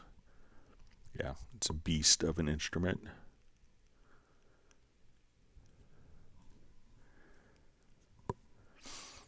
So we see from Beverly, just makes a great comment. How could you ever get bored with all those sounds available and the layering and effects you could do in HALion 7? You never need another VST synth again, and especially since HALion 7 could do wavetable, granular, FM, virtual analog as organ oscillator, and samples all combined together. So.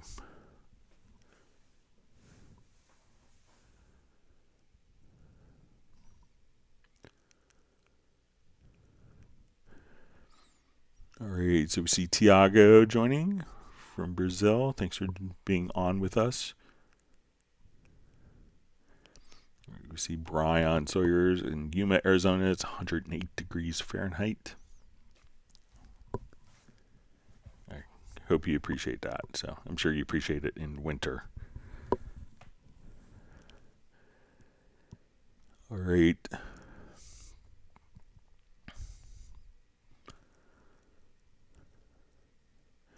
All right, we see a question from Steve Green, 57.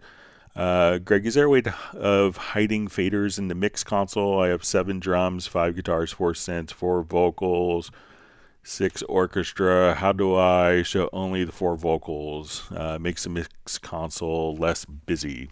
All right, so let me just open up a project that's maybe fairly similar. Number of tracks.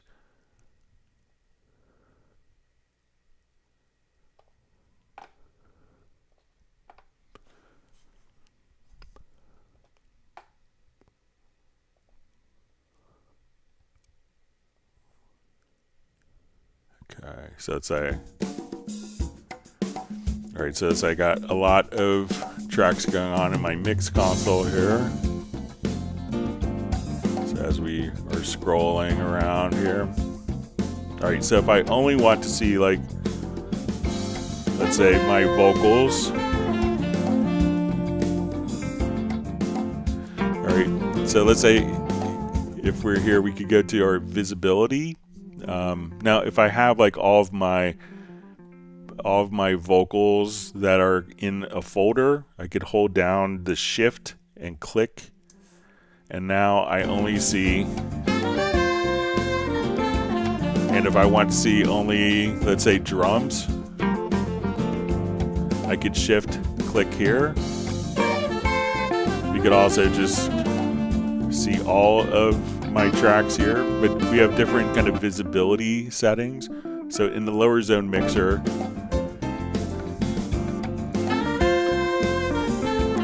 so let's say if I want to come over here and see only the vocals,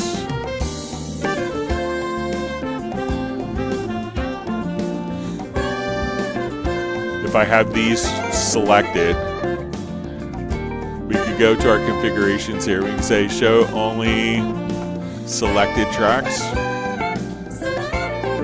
and hide everything else. Or we could say show all tracks. So now if I want to see all my keyboards,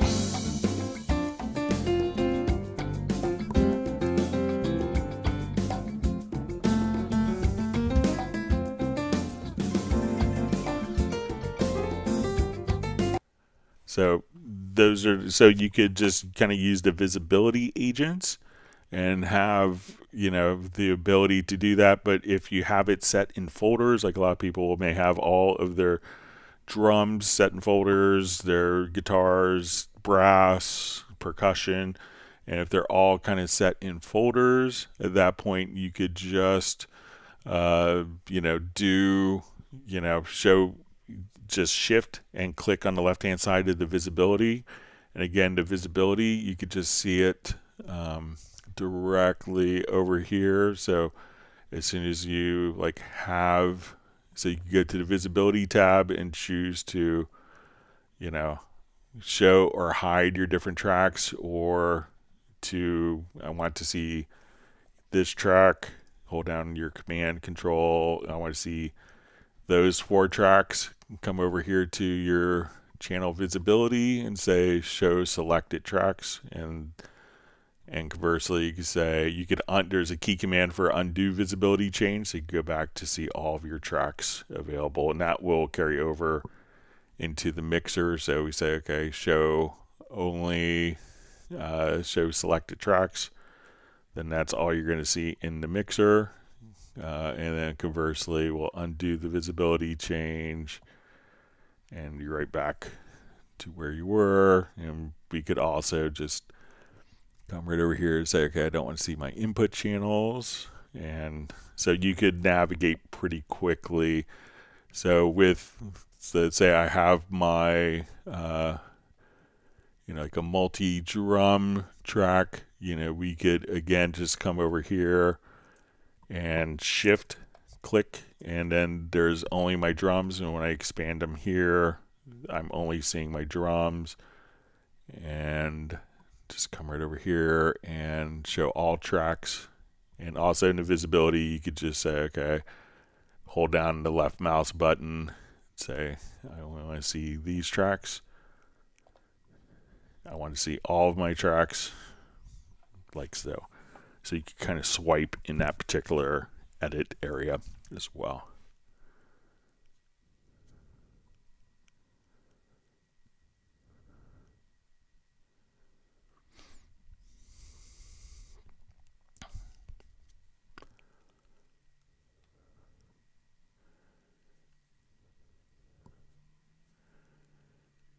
Okay, so you see Michael Teams thinks that is toasty in Arizona, where Brian is at 108 degrees, so he's going to send him more ice cream. I'm sure he won't decline.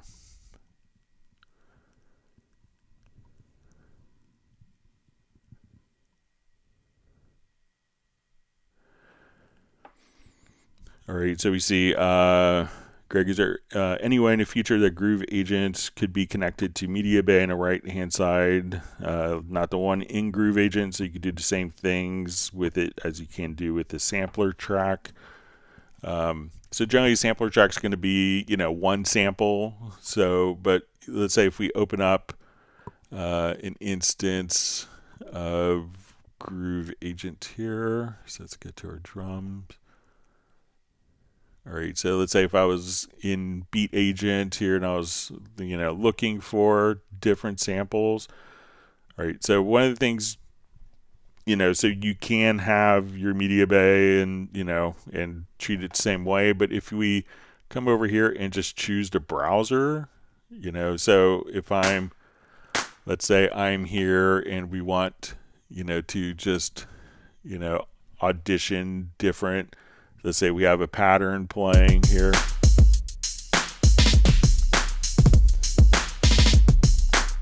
So let's say I'm looking for a clap here.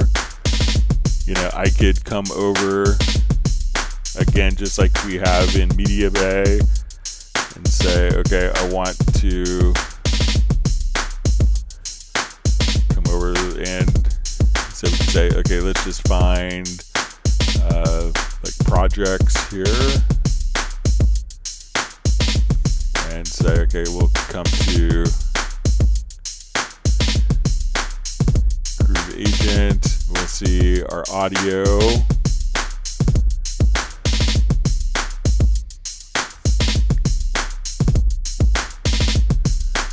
So if I have that selected, we could just say, okay, I want to, and I think we could do kind of our hot swap here as well. So let's say, so if I just double click, so now,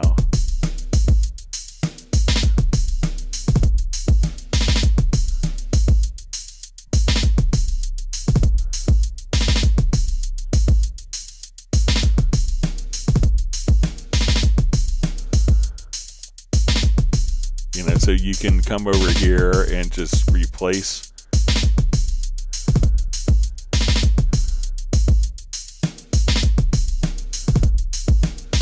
So if you're looking to do kind of hot swaps, you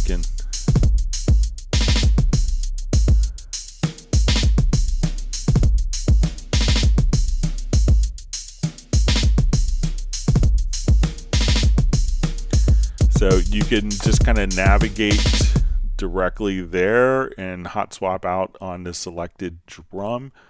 So let me know if that's kind of what you want to do, like if you think that's how the sampler track works. But if you're here, let's say if I come over, let's just say, again, if I have a pad selected, let's see if I right click and we say load audio file, that's automatically carried directly over to the selected pad in Groove Agent. So it kind of works.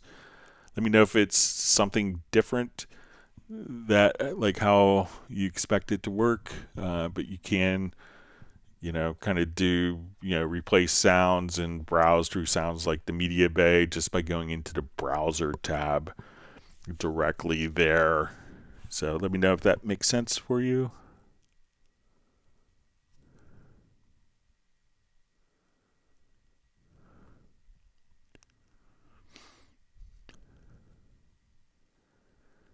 All right, so we see Uno Momento saying hi to Tiago in Brazil. All right, so Bratman Studio just saying, wow, program change masterclass.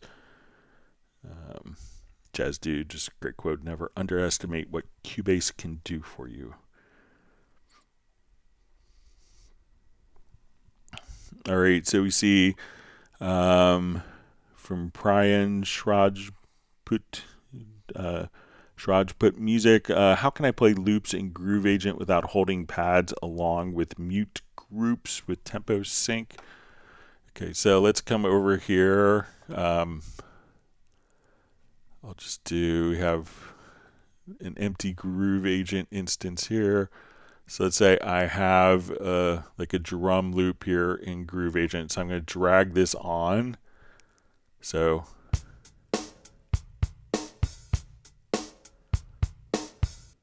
all right, so Now let's say I want this loop to automatically follow tempo. So let's come over here and let's get to, we could change our loop mode. So we could just say continuous. So now when I come here, let's see if we do, so if we do one shot, we can just come over here and that will play until,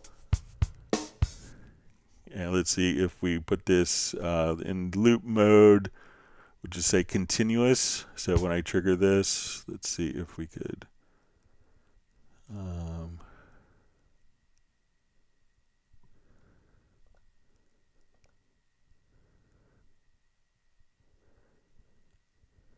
right, so one shot will play.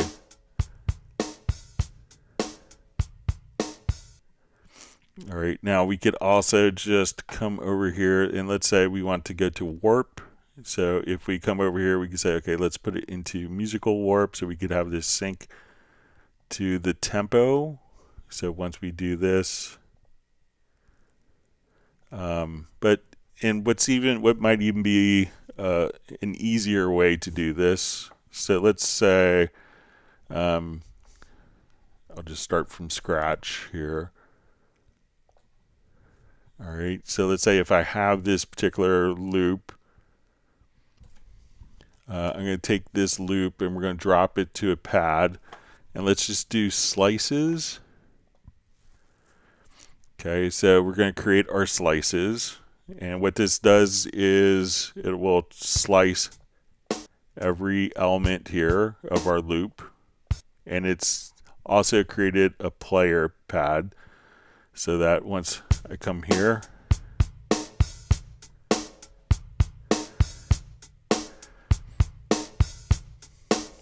so this is now kind of automatically looping because it's made a pattern for us.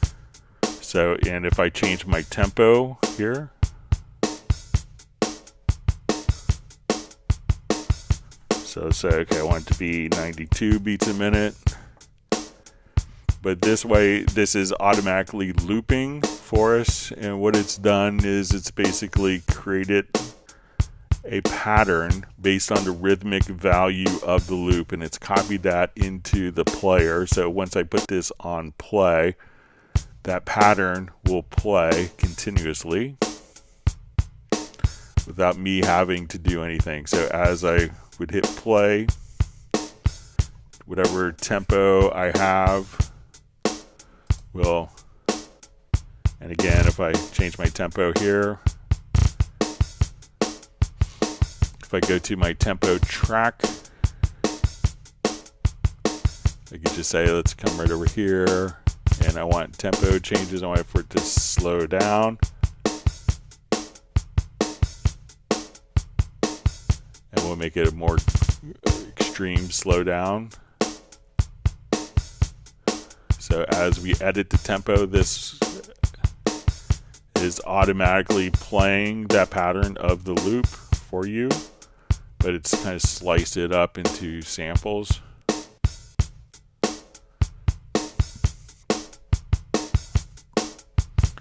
So let me know if that works for you. So you just have this, and if you just say, okay, follow transport, as soon as you hit play, stop, it will automatically play that loop at whatever tempo you want to work with. So let me know if that's, so you don't have to hold pads. I don't think you have to do mute groups, and it's going to be synced to tempo. All right. See, Jazzude shared some links to tutorials, and he's done a list of free orchestral libraries in the free stuff section.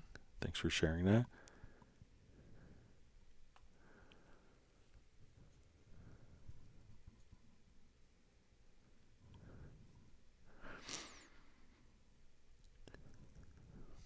All right, so we see Steve Green. Greg, thanks. On the subject of the mix console, you showed, pulled up the sends, etc. section. All right, sorry. It says you pulled up the sends. Is there a way of hiding that? Sometimes it gets in the way when I'm making the console larger. All right, so if you don't want to see kind of the extended racks, really all you have to do, let's say if when we come over here, so you're going to have like the track height. So let's say if I have my mixer tall and you don't want to see like the inserts, pre or routing, these different areas, the mixer is kind of broken down into two sections. So you have kind of like the fader section and the rack section on top. So if you want to just hide the rack section, you could just kind of tuck it down. And if you want to bring the faders up, we can now kind of just bring the faders up. But you don't have to have that. You could just kind of tuck that down right there. So there's kind of a little dividing line, and you can see it delineated or indicated right here in the center with these 4 little white dashes. So this is indicating that that's a line, that's a separation line. So you could just hide that, and if you want to bring that down, you could do so like that. So let me know if that's helpful for you, Steve.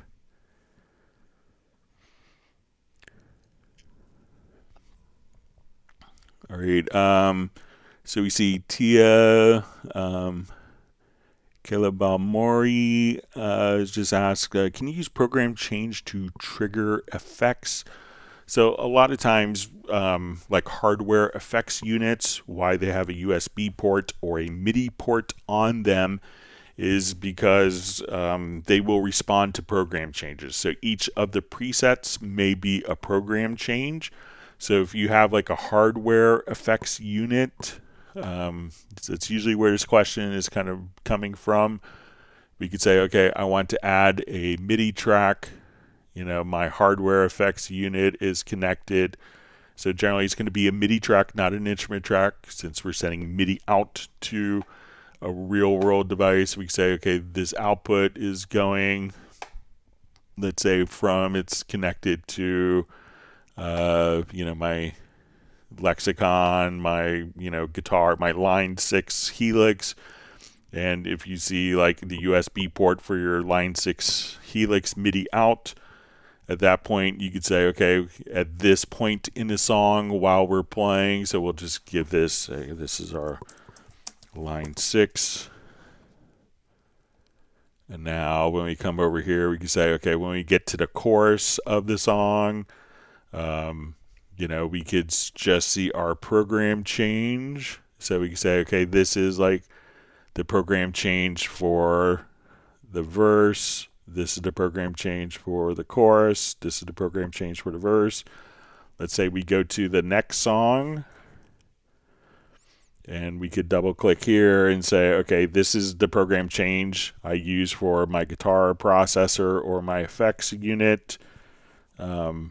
So I could just come right over here and adjust the value for the program change for the next song. So this way, as it plays, the guitar processor or the effects unit can receive the program changes and change like the effect preset.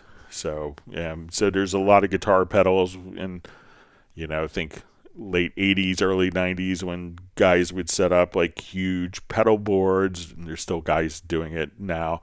But and what they would do is have a program change, and they would have a MIDI pedal that would send program changes, and they would have like an entire song of all of their effects units. So when they hit this button, the MIDI program change is sent to all these devices, so it changes to the sound needed for song 1 with program change 1 or song 2. So that's how you could utilize program changes for like hardware effects units, stuff like that.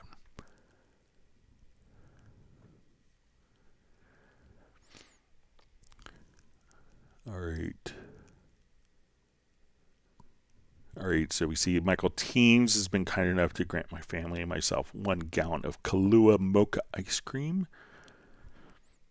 He says, thanks for the great helping hands. Always happy to be able to help people. thank you for the ice cream. Hope you're well.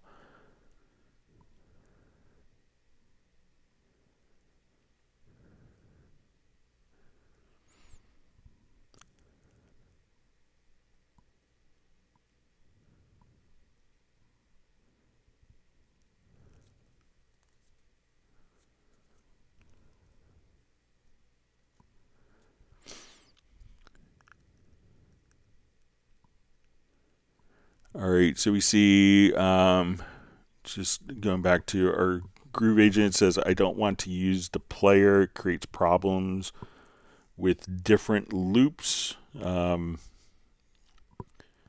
So I haven't had it, I've done lots of loops with it. But if you, so let's say if we jump back to, let's say our groove agent here, you could also, if we wanted to take this, you could program, if you don't want, so not, if you didn't want to, so if the problem is the slicing, what you could do is just come over and say, okay, I want this to be, you could use kind of the built-in, sequencer here. So let's say I have just an audio loop. So let's say I'll get rid of the slices here. Okay, so I'll cut this pad.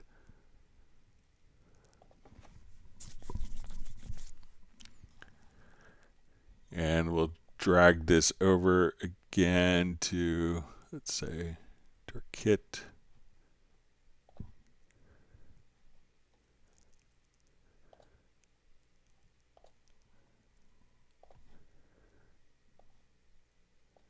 Okay, so now we have,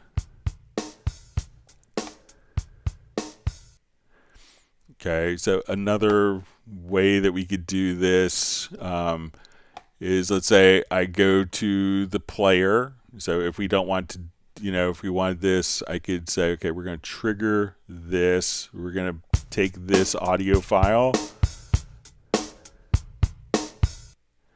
and let's go to, let's say, our editor.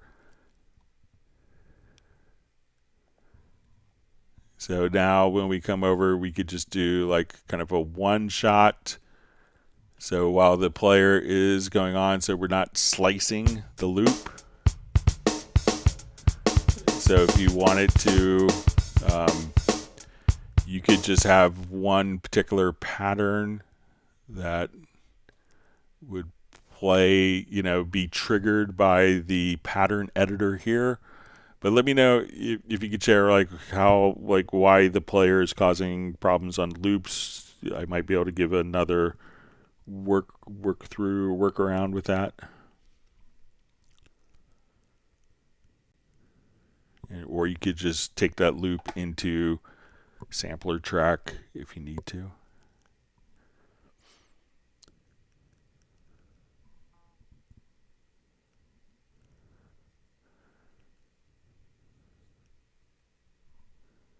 Okay.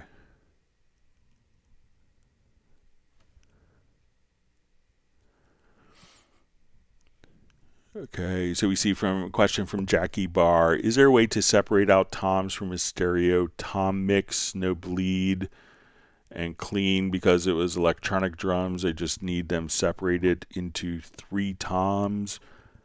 So currently I think, so if it's an audio file, I don't think that we could, like in spectral layers. So let's see if we could find, we'll just make a quick drum loop here real quick. We'll make a pattern with some toms in it. So if it's like based on, let's say, an audio source, so let's say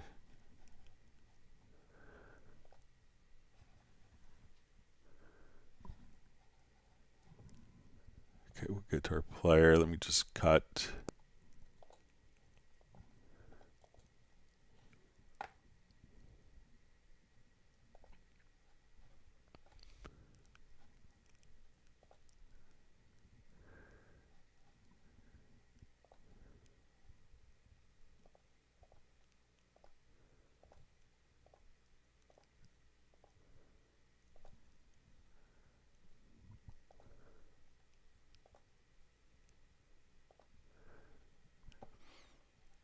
All right, so let's go ahead and add some toms.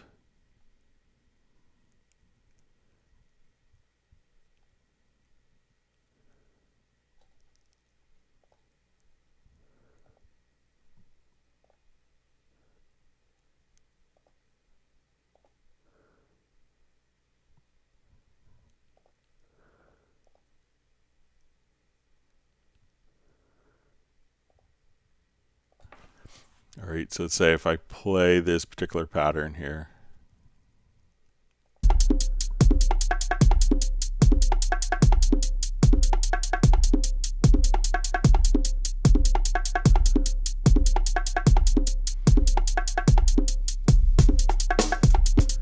Let me just see if I can get something with more traditional toms, electronic kits here, sorry.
Try maybe this.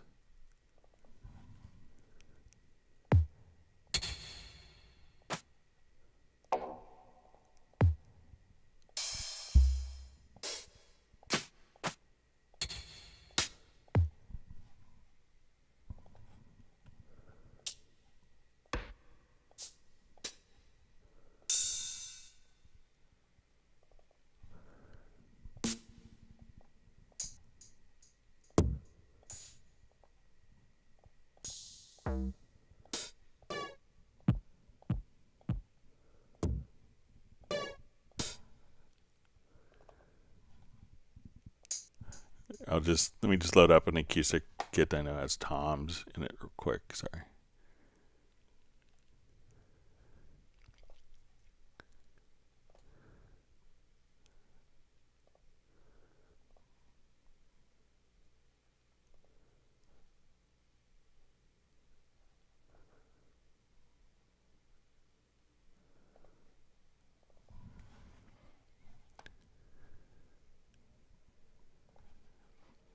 Okay, so let's say.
so here I'll just.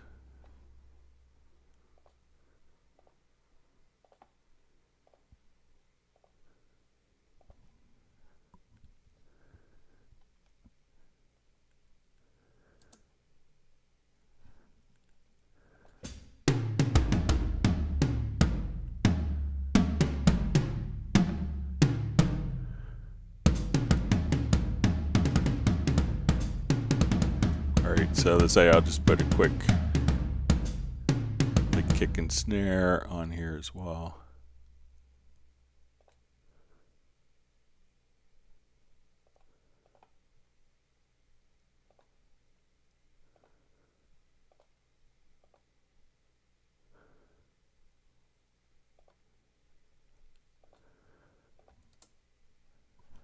Alright, so let's say.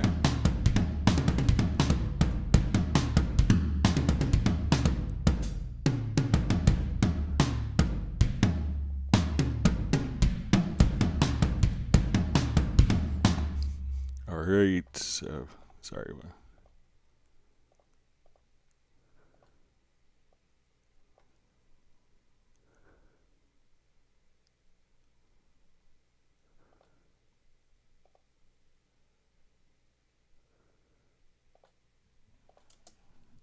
Alright, so say we have this. So I think, so if we rendered this out,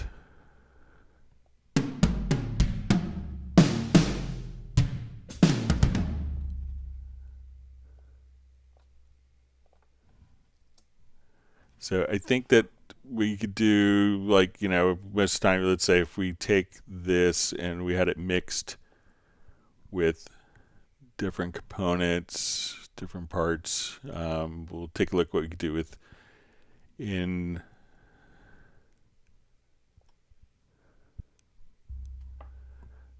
Alright, so let's open this up in spectral layers. So, you know, once we have kind of like the different components, you know, spectral layers, as we do it, we could unmix drums. I don't think that we're going to be able to unmix toms, but let's just take a look at it. And if we get to spectral layers here, we'll double click on the event. And when we choose our modules to unmix drums, all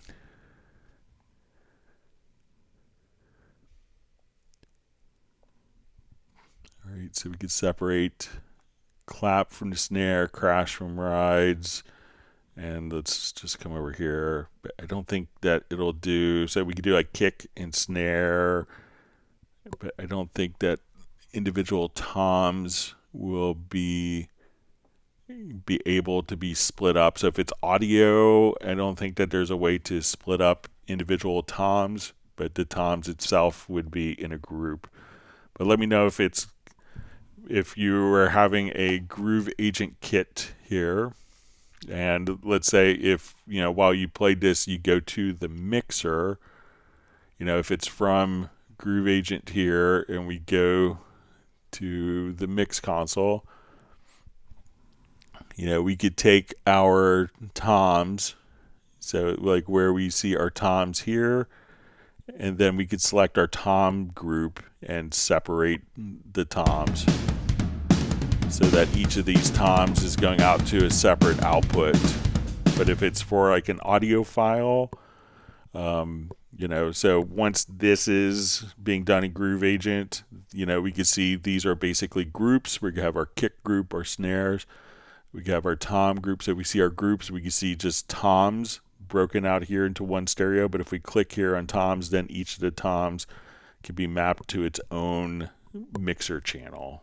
So let me know which one it is if I completely misunderstood.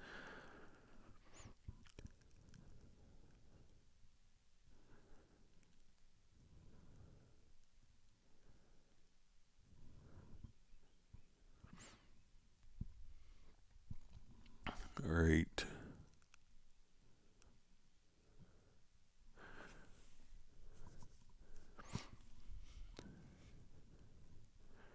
Okay, so we see from Uno Momento, my friend asks if I play a chord on the keyboard, how do I find out what chord it is? Is there a screen somewhere that shows the chord name right away? Okay, so let's say if I come over here, let's say I am playing something on my Rhodes part. All right, so there's a MIDI plugin. So if you want to just come over, if they don't know what chords they're playing, go to MIDI inserts. And I think if we do the context gate, that you'll see the chord display right here.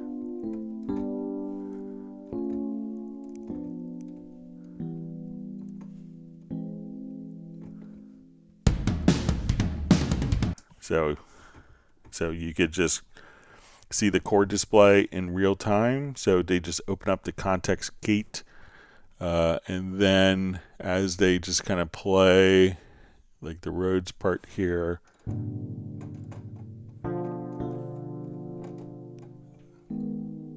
you could just see the chord that's on real-time input right there. So if you open up the context gate, you could do that.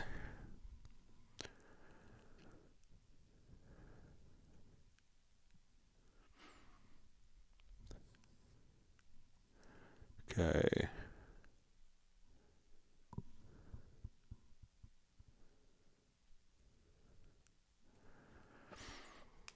All right, so we're just saying, comment from Beverly. It just says, absolutely love the sounds of the Cubase presets and the chord pads, but due to my limited music knowledge and not knowing what key my song is in unless I use a plugin that identifies the key detection, I'm lost on how to create strings to my bass notes unless I build them up manually, like a first, third, and fifth, and transpose, etc.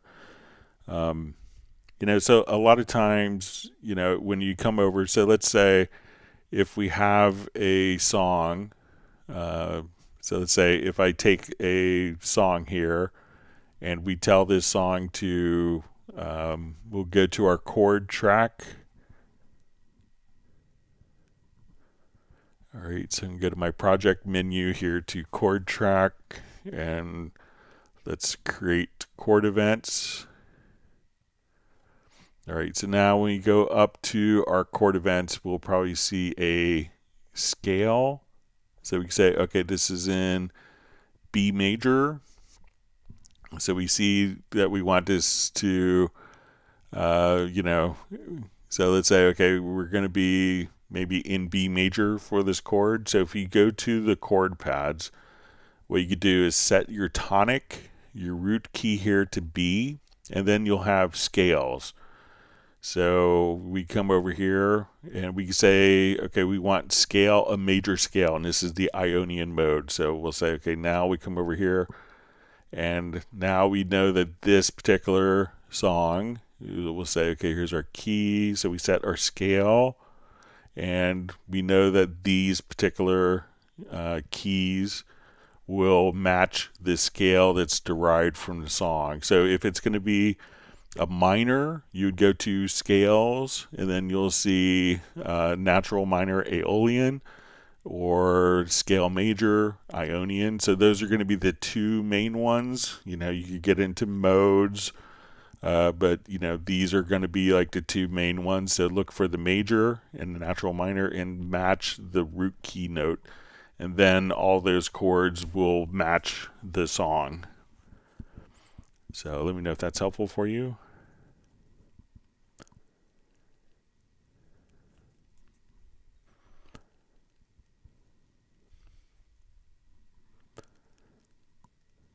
Okay.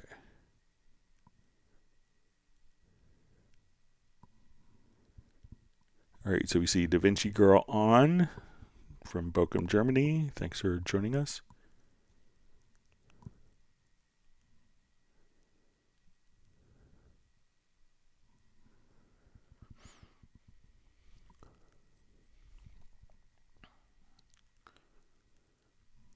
Great.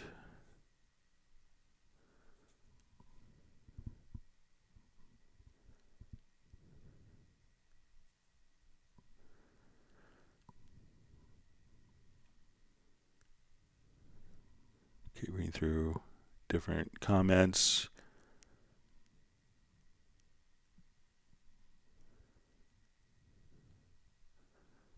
Okay.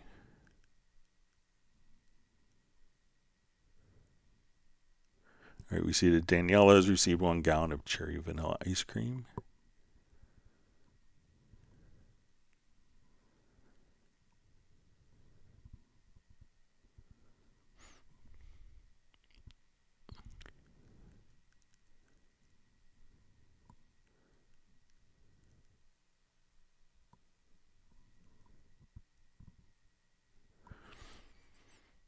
All right, so we see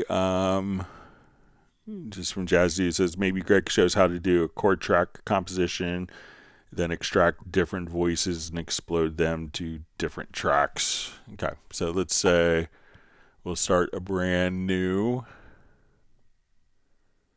part here. So let's say, okay, let's get to new project, and we'll start with chord track.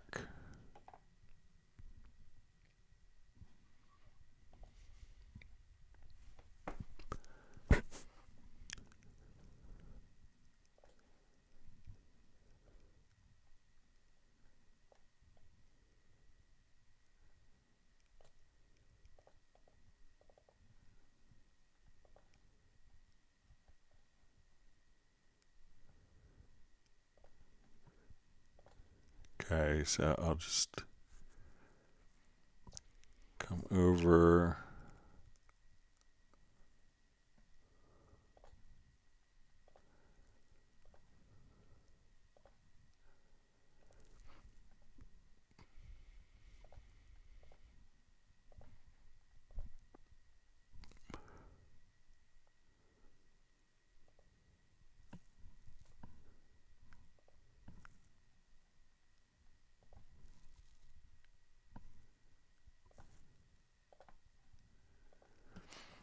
Okay, so we'll load up a quick instrument here.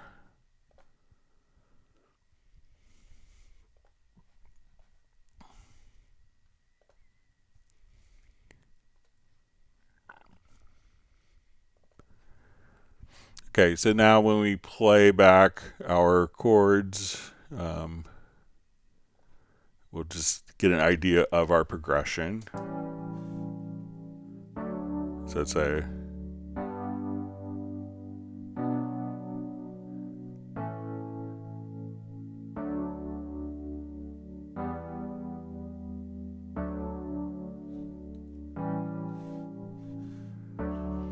okay, so let's say we have a chord progression and maybe we want to do like a string quartet, and so I want to break these down. So let's say I'm going to just drag these chords down to this event here. We could also just select the track, and we will say, let's come over to our project menu to chord track, and we'll say chords to MIDI. So now we have one long part, and this is because we have, and when we did the chords, we listened to our chords. Now we could also come over here and just say, okay, I want a basic chord. So instead of having it kind of voice for a piano, or if I wanted a voice for a guitar,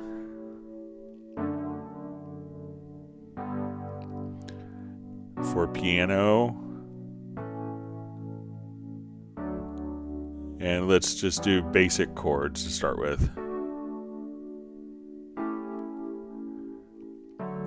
Okay, so now we have basic chords selected, project menu, and let's come over here. So again, project to chord track, and we'll say chords to MIDI, or we'll say, sorry, I'll select that, would help.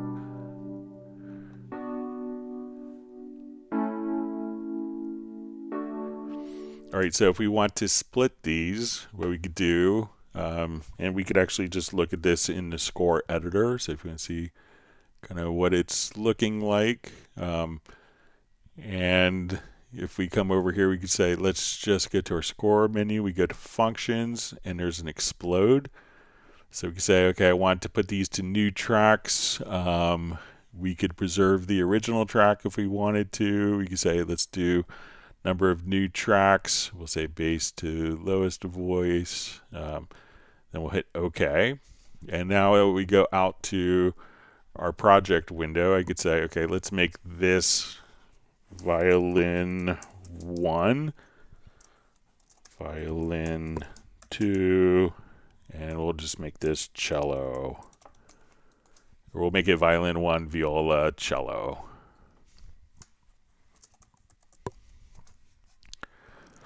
Okay, so now I'm going to load an instrument. So we have our HALion loaded up here. So I'm going to just come over and let's just add from Iconica Sketch. I will just come over here.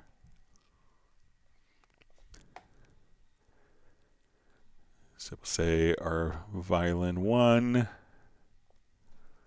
Let's do our violin or violas. Now cello.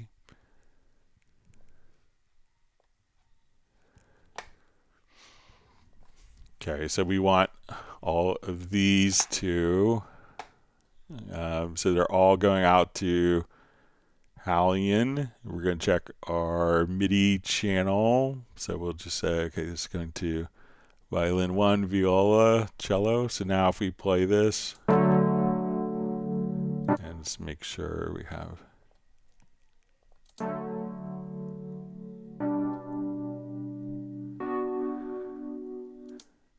All right, so let's just set our output channel here. So channel 2, channel 3, and 4.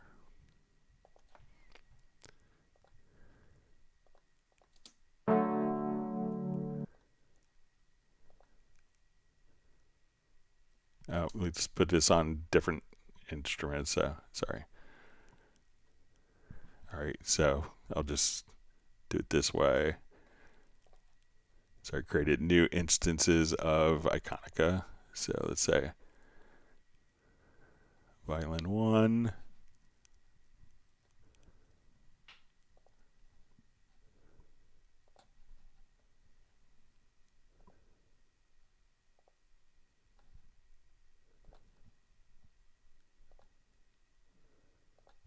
So I'm just switching out the sound here.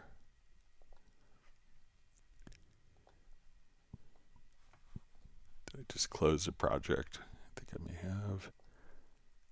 Okay, no.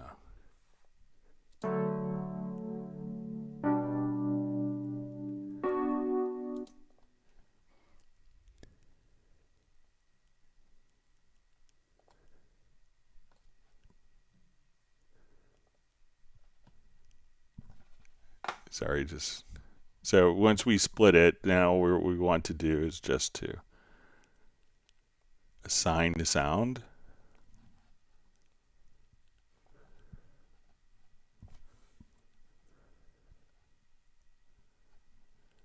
And let's make this legato.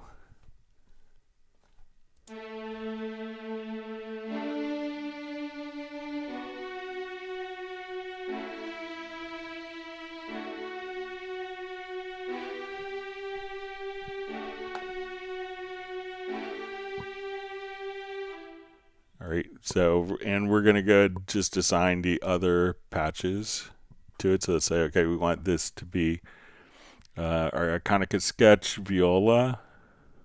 Alright. And let's come here to our cello. And let's just assign that sound here.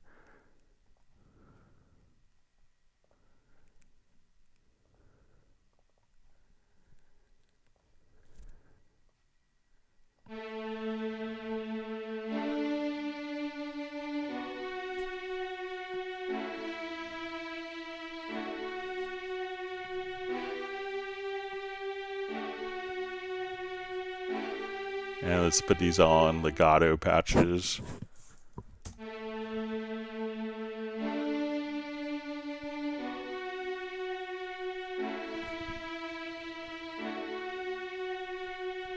So now once we come over, let's just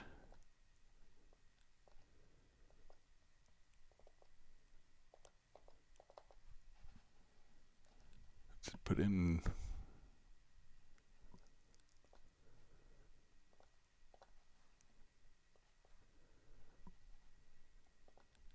All right, we just set up the articulations here real quick.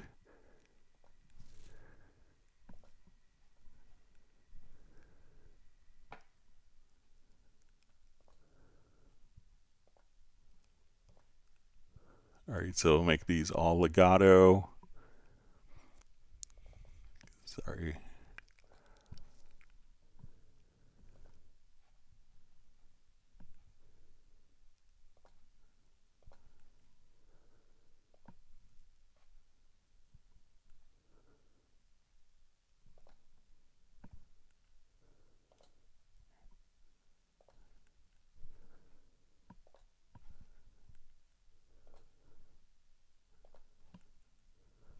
All right, so select this, and we'll just, this way we can do our articulations.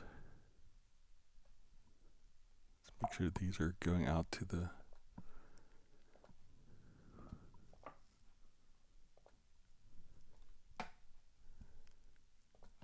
right instruments here.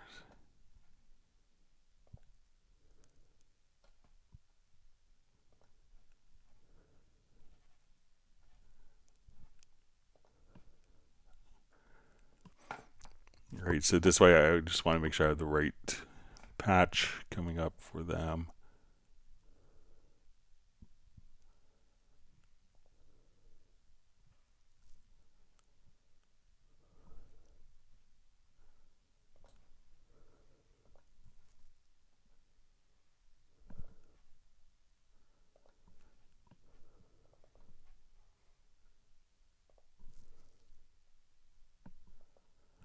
So, but as we look at this now, we can see all of our different parts will now be split to our different voices. So as I come over here,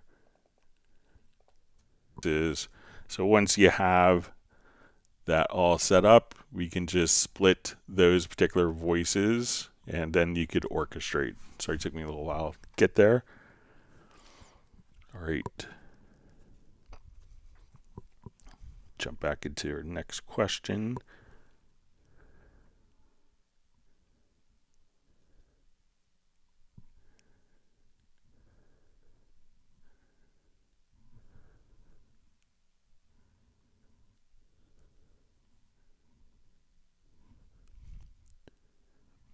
All right.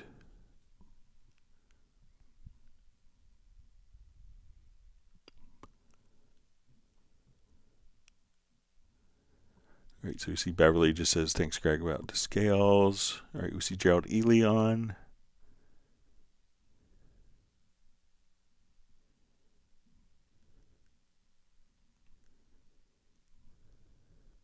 right, you see Michael Graybell just says, awesome demonstration.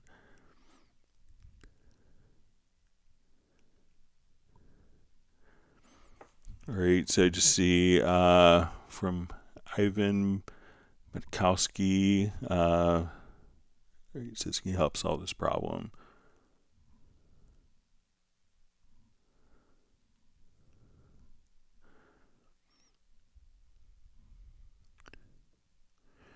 All right, so you see Da Vinci Girl says, best help for composition is learning transcriptions with scores, not DAW. Some, just lots of film composers might disagree with you. I think whatever system that you have that works for you, some people, if you don't read music and you still want to compose, reading the transcriptions isn't going to be helpful. So whatever method works for you, I think is, so some people that come from a traditional music training, can learn from transcriptions, but it could not be beneficial at all if you don't read music well or understand orchestration.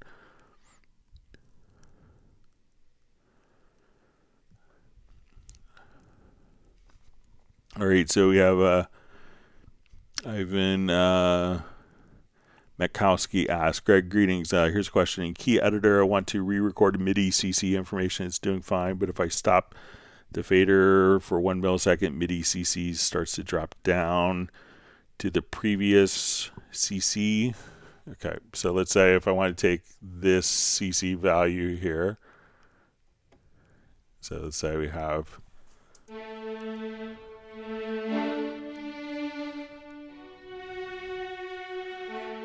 all right, so I'm going to go ahead and just record MIDI CC data into this. All right, so we have a baseline. So let's say I'll start kind of, and I'll set my MIDI record mode here to merge.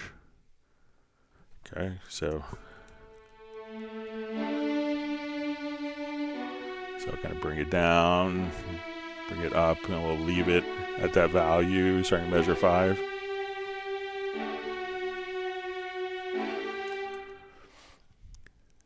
Okay. All right, so now come over here. Let's see if we have, let's see if it was,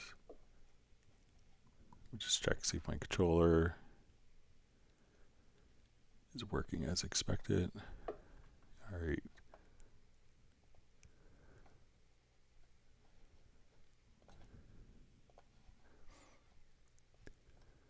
All right, so let me just try recording the CC data one more time. Sorry about that.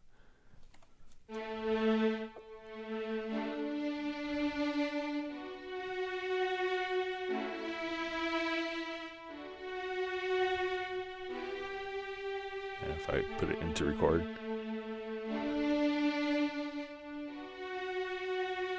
All right, so let's say I'll leave it at measure 4, kind of at its static value. All right, so now when we come over, all right, so we have our modulation data here. All right, so the question is, it says I want to re-record MIDI information. It's doing fine, but if I stop the fader for 1 millisecond, the CC starts to drop down to the previous CC value. All right, so MIDI continuous controllers will tend to do that. So let's say if I come here and we're recording, and I'll just close the edit view here.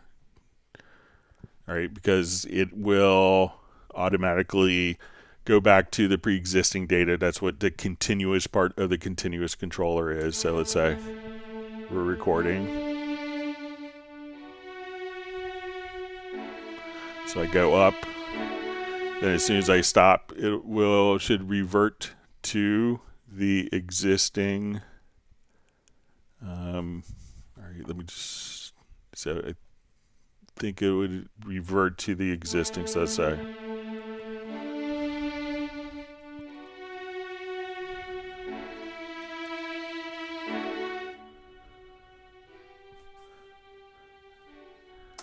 All right, so let's say I'll do it now, and I won't go to the end.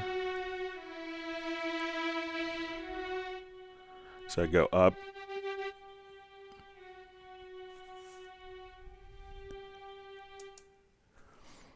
So, if there is existing data, it should jump back, but let's see if we convert this to automation, because if you're, so let's say if I have different, let me just try this again and say, we'll just test it here.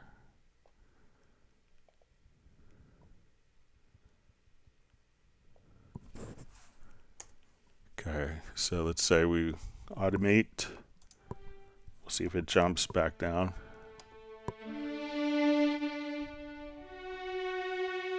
So when we get to here, I'm going to move the CC up.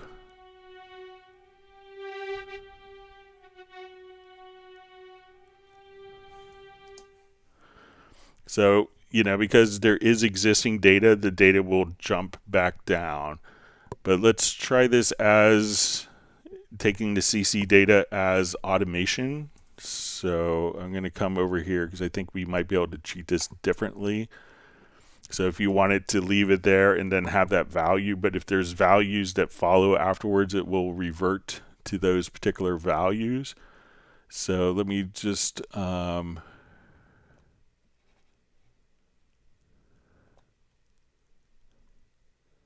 make sure I have all the, just select all events. So let's say if we go to our MIDI value here and we say our CC automation setup, and so let's say our automation merge mode, let's see if we choose this to replace part range. Okay, so again we would just come, so let's say I have my CC data here, go down, we go down here, and let's say we want to automate kind of right in this particular area. So let's say again we record.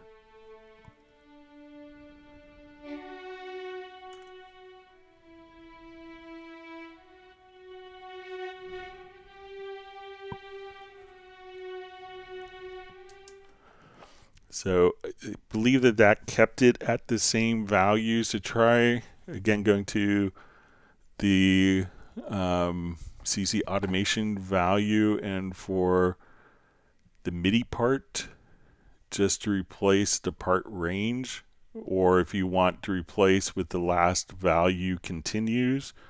So let's say I want that to, I'm here, or we punch in.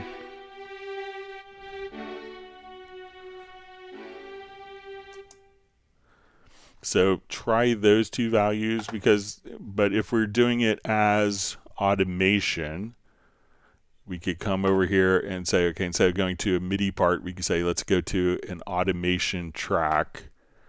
And we could do this for our individual controllers. So let's say, okay, for this, I want my modulation data. So now when we go to our violin part, I'll just erase all of this, and we record that we should see our automation.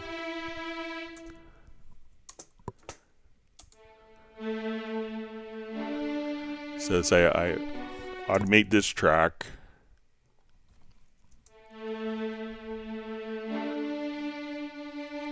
So now it shows up as automation data.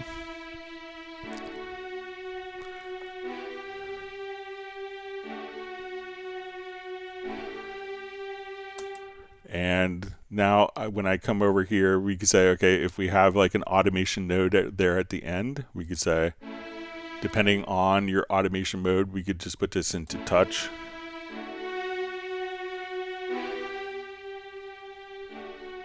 And you could also just kind of put it into auto latch. So that way it'll keep writing that value for you until you hit stop. So if you're like, okay, I want to take this,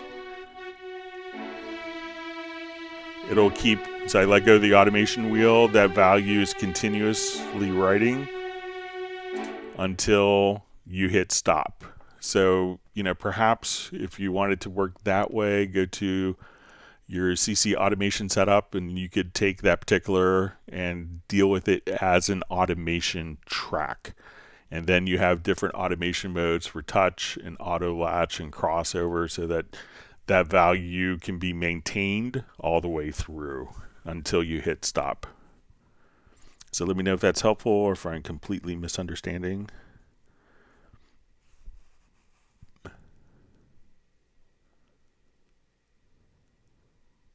I just see while doing second pass, it falls down to previous. Yeah.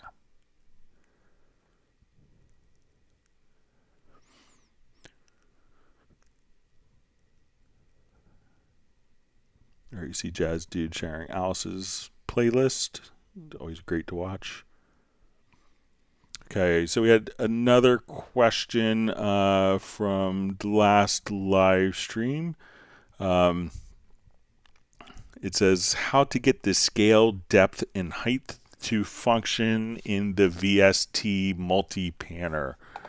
Okay, so when I was looking at this on the last live stream, we did it with like the Atmos, and let's say if we're doing an Atmos project,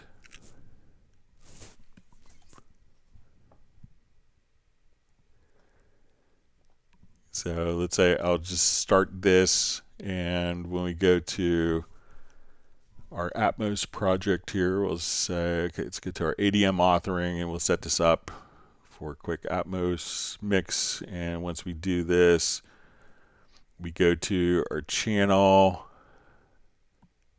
and when we go to the panner for this particular channel, we'll see that we'll have some functions when we're in for the under the scale for the width, depth, height that weren't adjustable.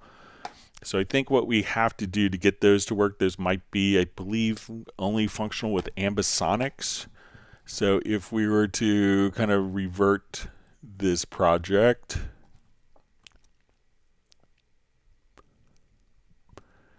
and let's come over to our media menu,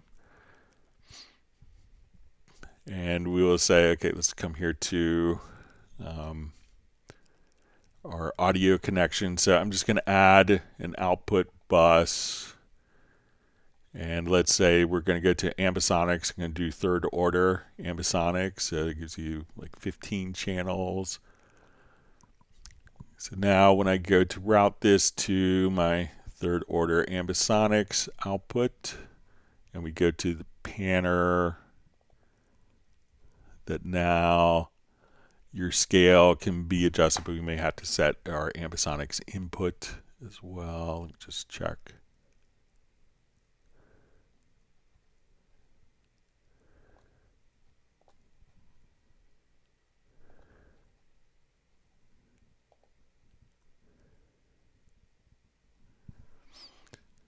But at that point, you could adjust the parameters once you're kind of set up for ambisonics. So let me just add an audio track. We will make this configuration of ambisonics. And now when we come over,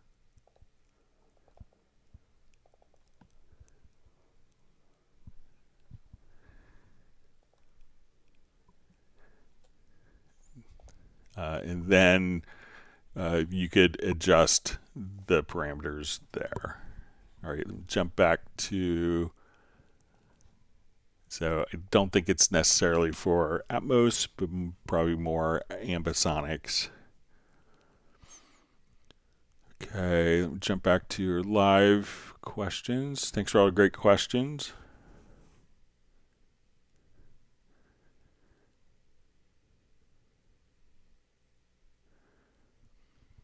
All right, so we just see a comment from Ivan. It says it's the best way just to erase that data, maybe. So, you could overwrite it, but, just make sure that you go to the CC automation setup, because if you have that data, if you have an automation node that says, as we work, we want, this automation, to come right here, and you are updating right here. As soon as it gets to there, it's going to revert back because it has kind of a value, a destination node to return to. But, if you switch it over again, and, you can experiment with, as soon as we're in the, the CC automation setup part. So I'll just activate this project here.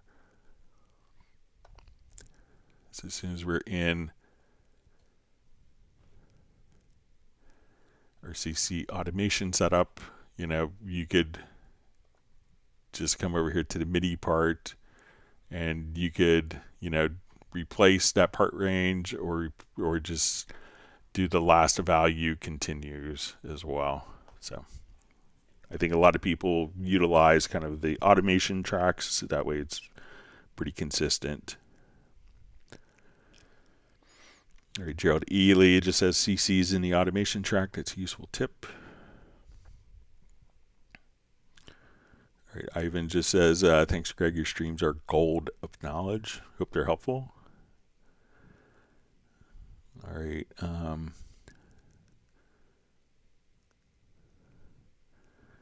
Okay. We see Jazz Dudes is always collecting tutorials just for situations like this. And it says no AI needed. They're all in the Discord, and he's watched them all.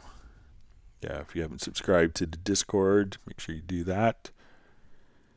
All right, let's see if we have more questions kind of pop in. Give it another minute or two.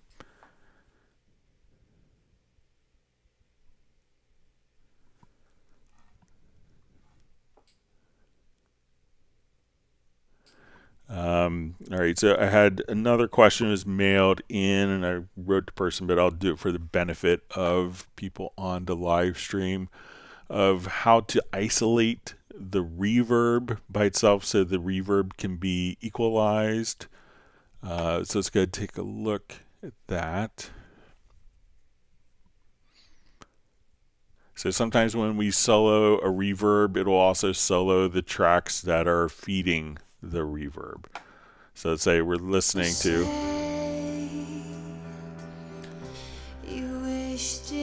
All right, so I'm gonna just come right over here and say our lead vocals are going to 2 targets.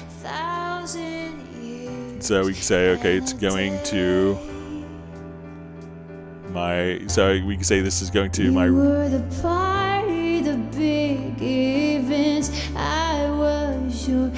So, sorry, let me just did some bad automation on that earlier, so I'll revert that. So let's say we want to be able to isolate the reverb so that a lot of times, you know, like the old school method to make cheap reverb sound good was to EQ the reverb return channel. So let's say if we're here.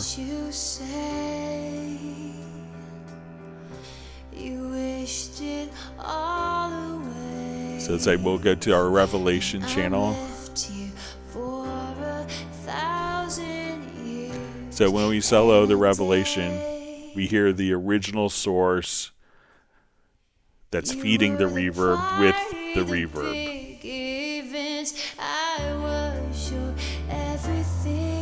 So now what we can do is utilize the listen bus. And we come over here to our listen bus, we want to make sure that when we go to like our main area here, all right, that our listen bus will be set up. So we say, okay, we could activate.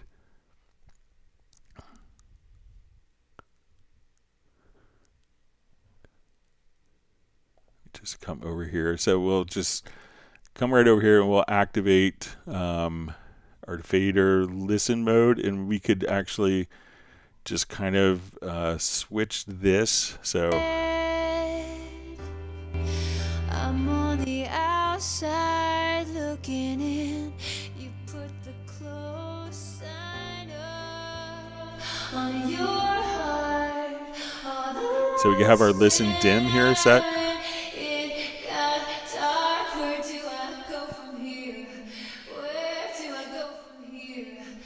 So now we hear just the reverb without the source feeding it.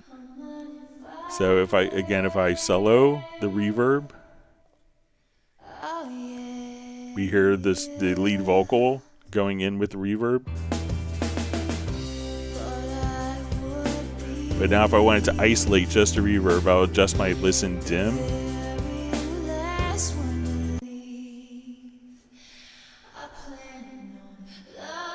So let's say a common trick with reverbs is just to come over here and say, okay, I want to do, so let's do like, we'll say, you know, just come over, we could do just a filter here and say, okay, let's do,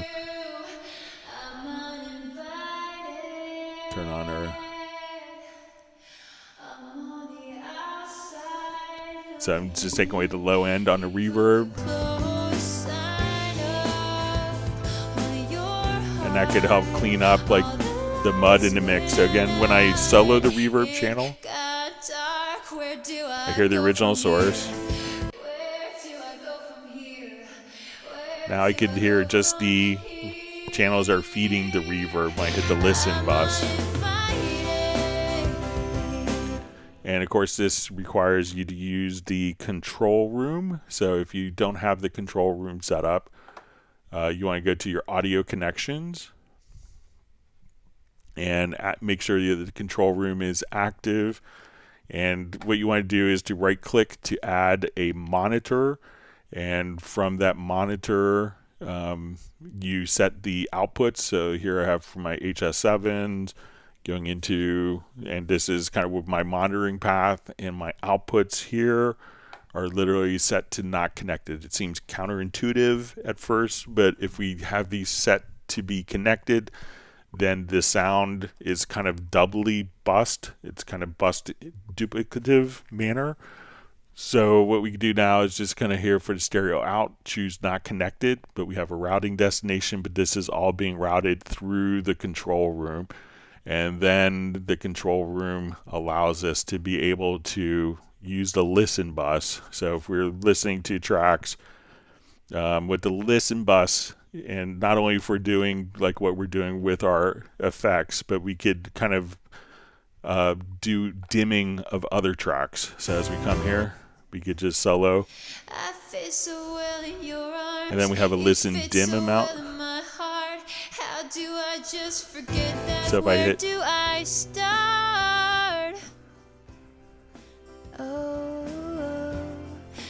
so now I could have the other tracks dimmed down.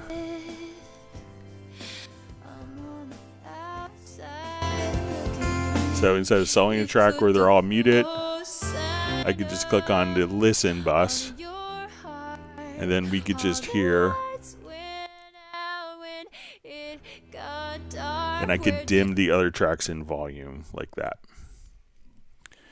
Okay, let's go to the next question.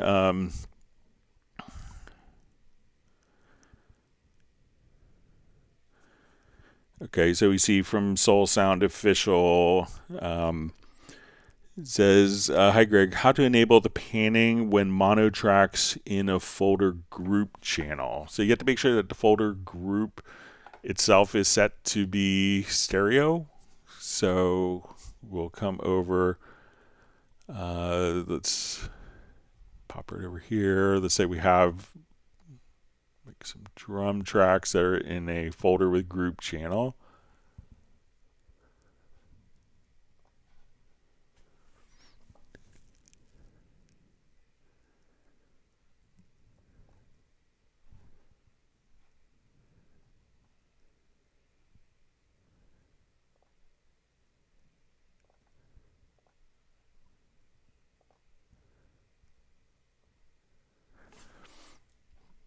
All right, so let's say we have,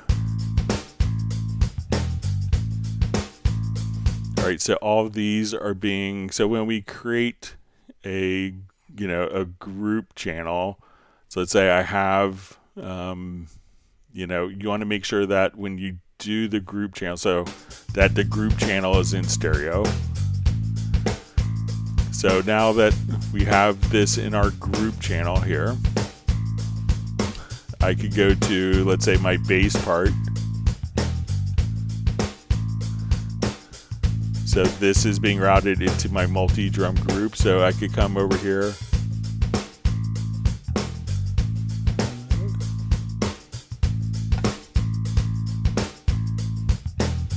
All right. I thought that would. All right. Let's just try it from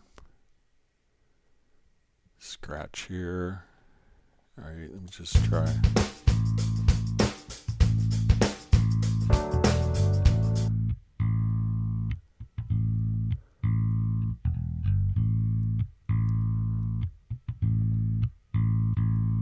Yeah, so we have our mono track. It was on the wrong channel.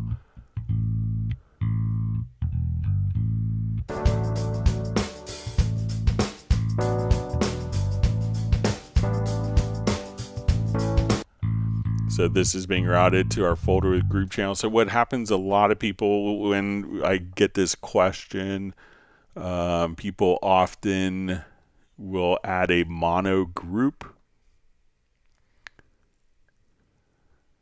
So let's say if I have all of my drums here, I'll take these out of a folder. All right, just for demonstration purposes. Okay, so let's say I have my mono tracks of my drums.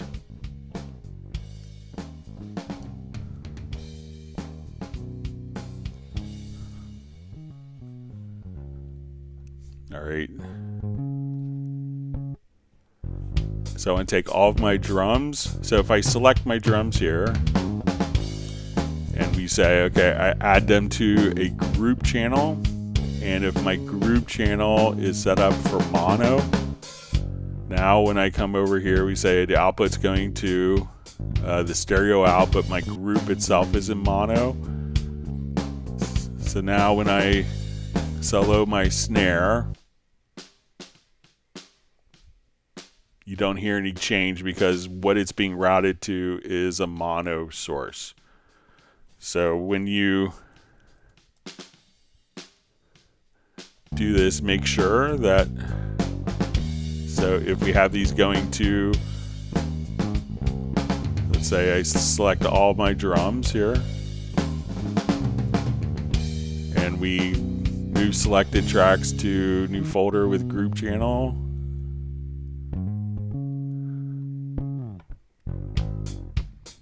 So if we solo, just say this snare.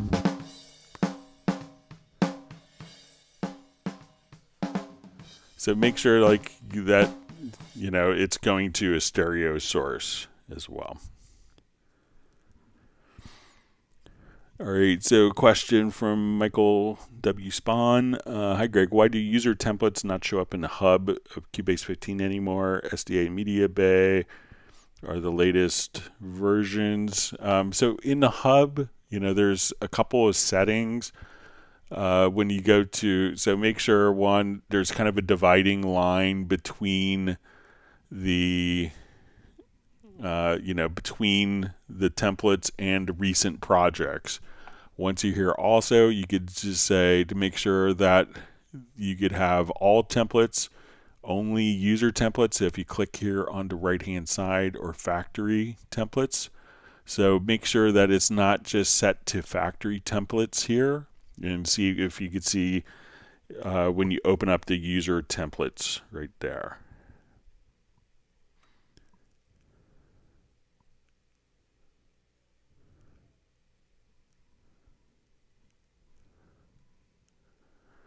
Okay.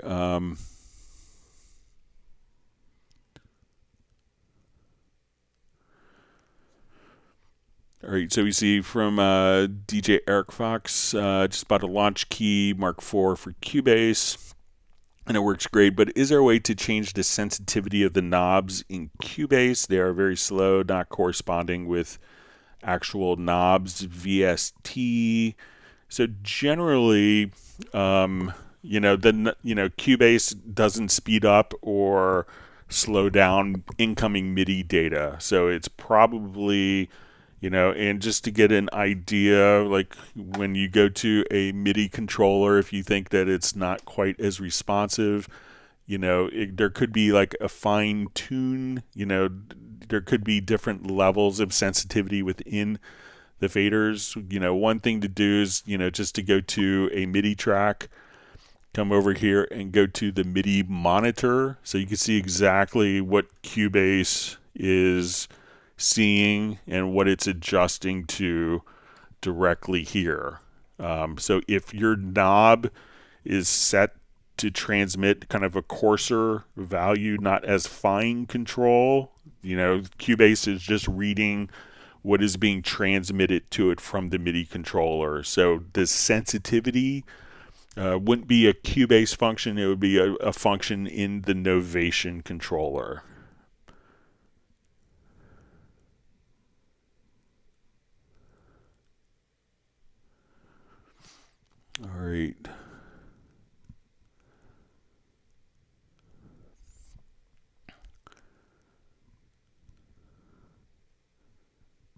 Yeah, and I see Jazz Dude just asked if there was a Novation controller, like a software, like a little editor.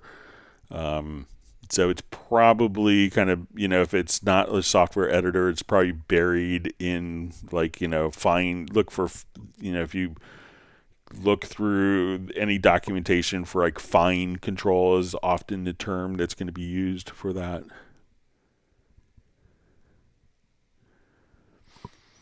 Okay, so we see from Soul Sound Official, Greg, related to the VariAudio, solo mode works properly, but the issue is when in edit in VariAudio, when trying to pitch correct and come back into bars, doesn't play the audio correctly in time.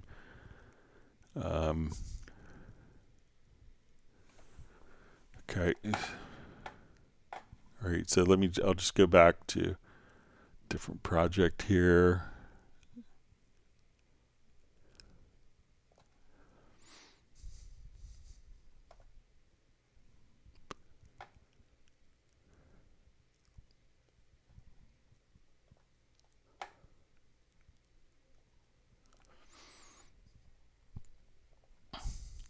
Okay, so let's say if I'm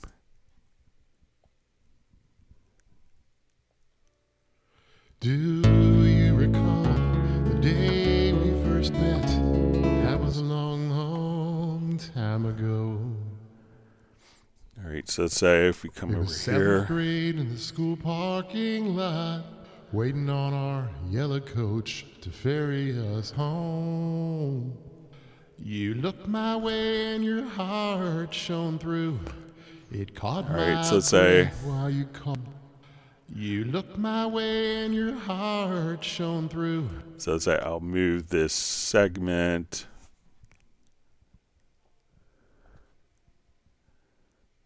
So I'll just come here. Let's move these pitches.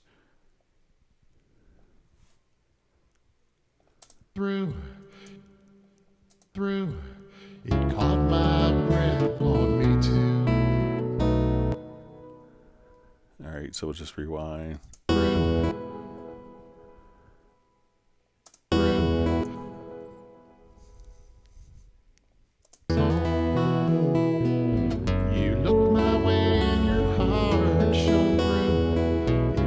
So there's my edit. So it says,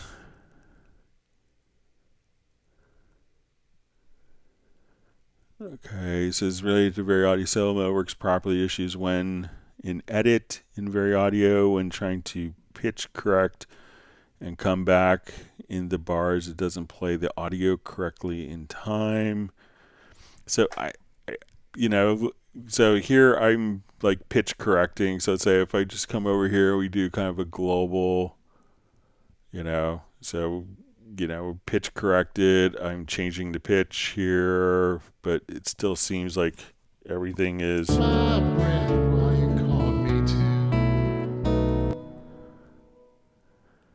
So we come over here and.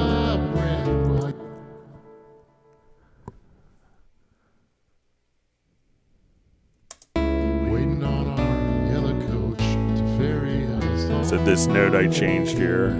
You look my way and your heart shone through. It caught my breath while you. And that note we changed, but it doesn't seem to be going out of time for me. Says when trying to pitch correct and come back in the bars, it doesn't play the audio correctly in time. So are you by any chance, because in VariAudio, if you go, let's say, to the right edge, so let's say if we come over here, you can adjust kind of the overall, timing of your events. So, if you just come over here and say, okay, I want this segment to be shorter or longer, you could join like the events together. So, you could come over here and adjust kind of the timing. Are you sure not, like, as you're doing the edits, you haven't done any warping? One thing that you could do to check to see if you accidentally warped when you're editing. So if we come over here to, let's say all of our smart controls, just see if, when you go to the functions menu here in VariAudio, so we go right over here to the functions, see if you reset warp changes, because that will, so if I come over here to, let's say, this particular node, and I have moved it, or like as we work, I say, okay, I want this to be stretched out longer. See if maybe by accident you didn't, like while you're pitch correcting, accidentally grab kind of the beginning, the left or right edge, and accidentally warped the audio so that it's changing time. So, and you could check that again by going to the very bottom of the VariAudio and just say reset warp changes, and that will reset the warp changes overall and see if that plays back in time. But generally, editing of the VariAudio doesn't have any impact on the rhythm for me. I haven't been able to recreate that, but let me know if I'm doing something wrong. See, Beverly has to dash. All right.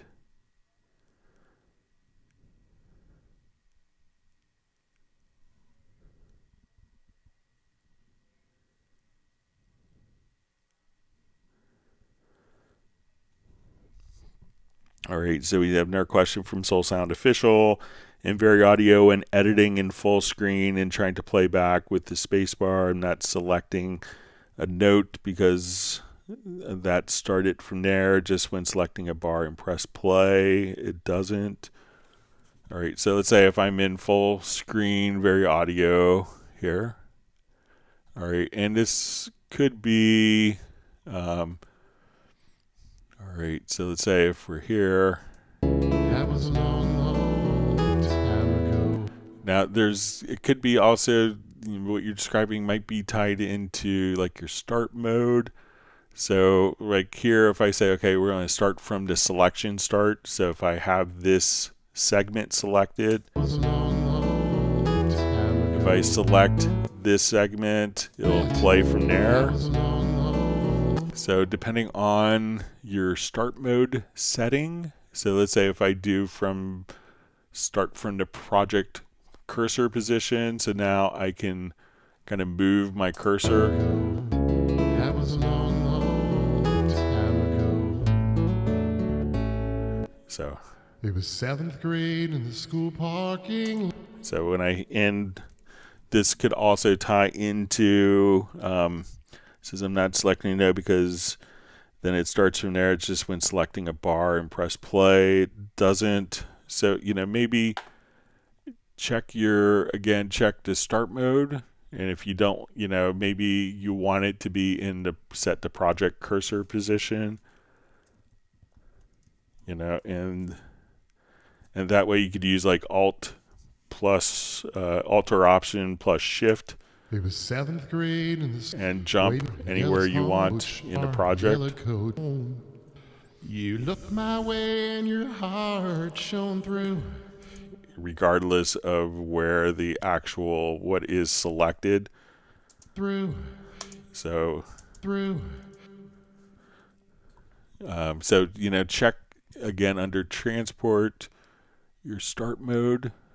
So you could so this could be selected here, and if your cursor's there, then it will just start directly from. And there's also what could be tied into it is once you get to the start mode, you can say, return to start position on stop. So if this is where if that's where, if that's checked, if your playback started, let's say here, it caught my and I hit the space, it'll go right back to that particular area. So maybe it's the combination of the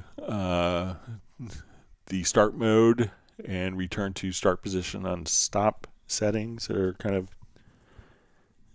hindering your workflow there.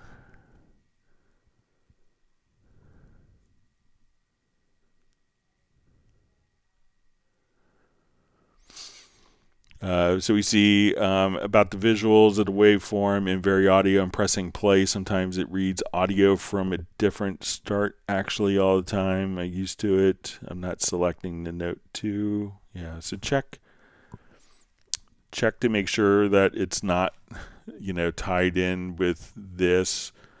And if it's also, let's say if you have like multiple takes that are, so let's say if I duplicated this track a couple times, so let's say I duplicate this track, and often when we're dealing with vocals, we may have stacked recordings on top of each other. So let's say if I come here, I'll move this down, and I'm going to just bounce the selection of this.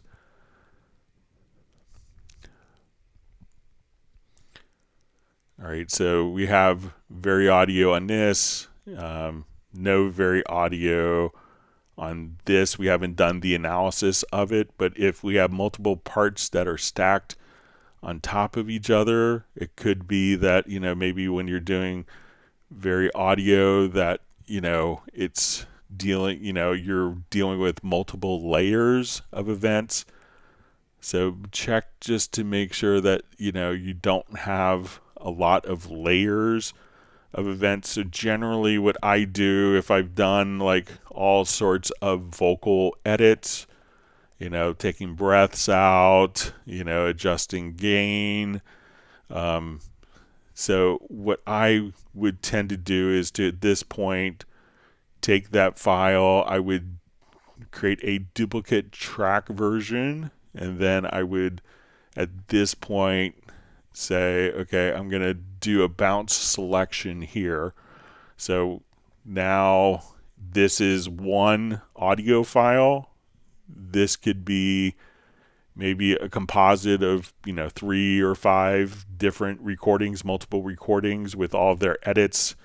So realize that when I double click on this, it may edit that audio file. But if this next part is a completely different take, that, we may be editing audio that's underlying this, but we're not editing the right layer of VariAudio.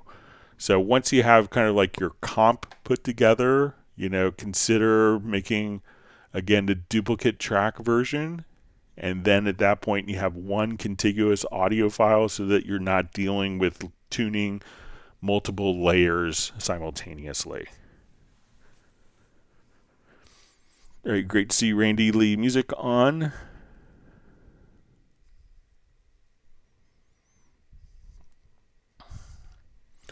Okay, so a question from Roland Stuff. Hi, Greg. What's the simplest way for me to transfer a number of individual tracks from one project to another, please, with or without the track settings?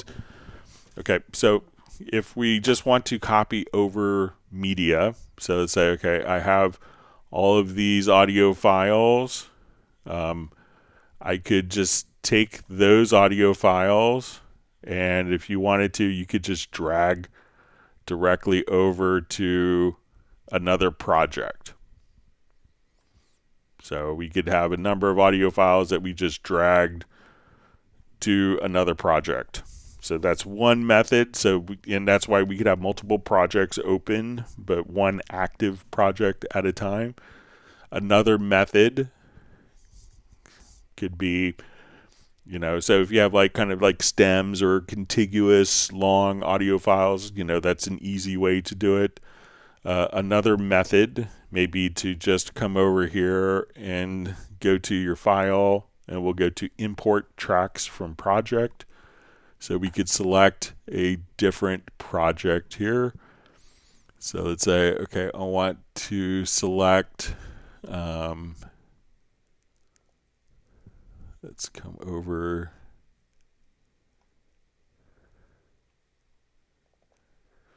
All right, so I'm going to select all of these, and as I do this, we can now import all of those settings. And when we go to the import tracks from project, I'll show you this. You have the option to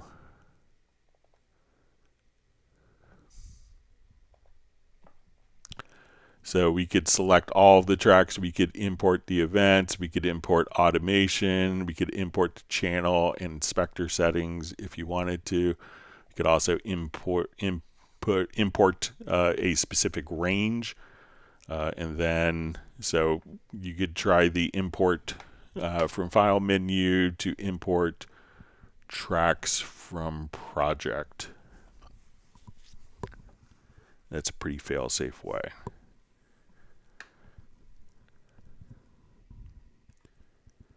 All right. See Randy Lee Music on from Texas. Hope you're doing well. And Michael Teams is granted him 1 gallon of coconut almond fudge ice cream.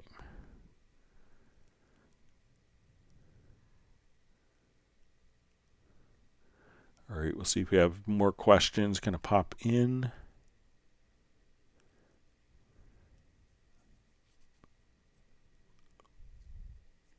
All right, you see Rolling Stuff just saying, thanks, Greg. So you're welcome.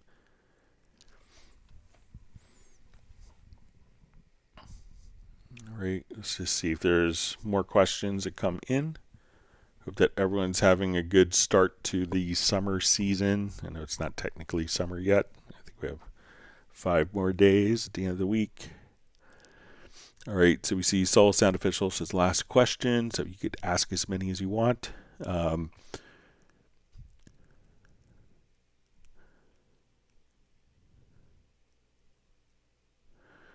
All right, so this is the last question. When adding an effects or a group track inside of a group channel track and adding a process, how to fix the phase issue right, the way sometimes with one plugin has to print to align it.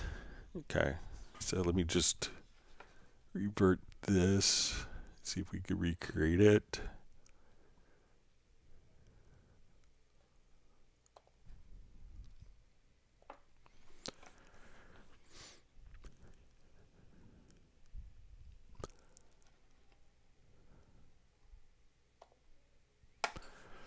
Okay, so let's say we have a folder, and I'm going to make this into a group channel.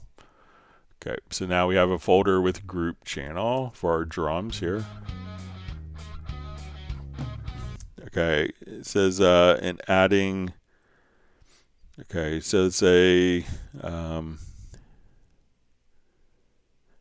Okay, so when adding an effects or group track inside a group channel, so let me add a reverb inside my group channel. So let's go ahead and add an effects channel.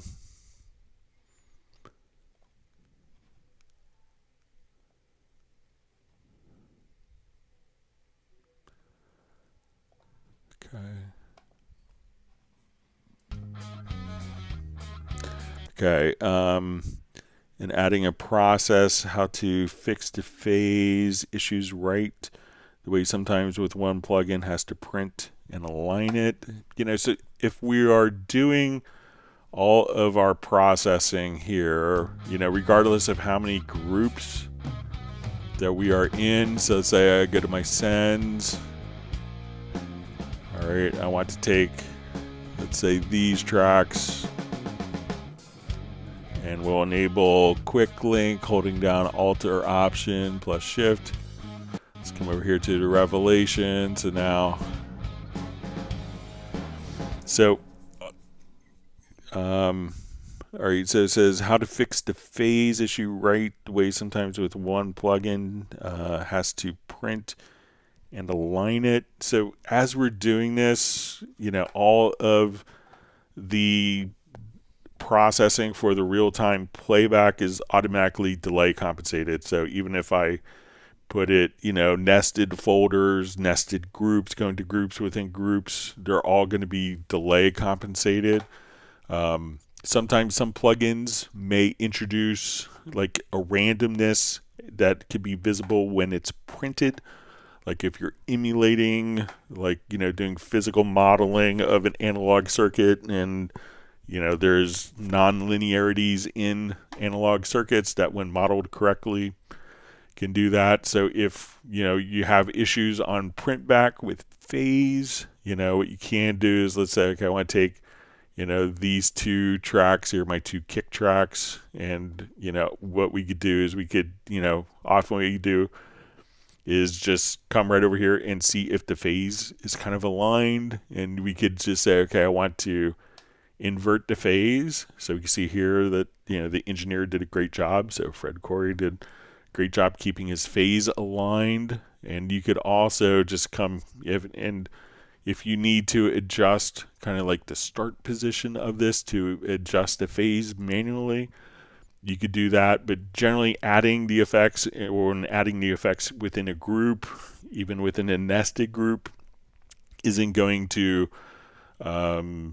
make it out of time where you have to correct it. So it's playing back in time properly. And then, if a plugin, by its nature is causing, a phase issue, then you could invert the phase. You could also select one track if you go to like the audio alignment, and this is like really helpful with like guitar microphones if you had two mics on a guitar. And we go to the alignment panel. So if we again just kind of come over here, we could select, we just adjust this so we can,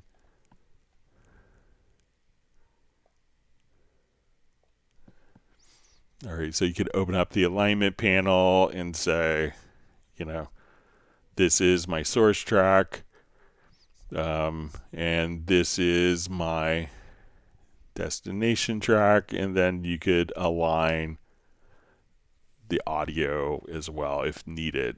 So, but there's no adding plugins, adding groups, adding plugins within groups, within a group, within a plugin, within another folder with group isn't going to affect the timing of it.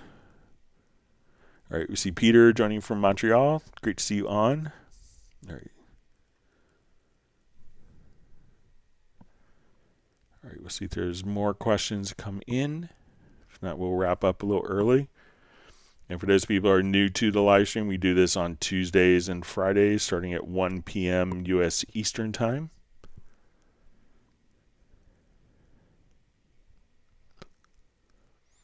And you could always send questions in advance to clubcubase@steinberg.de. There's usually about a 20 to 30 second delay from when I speak to when you guys hear me.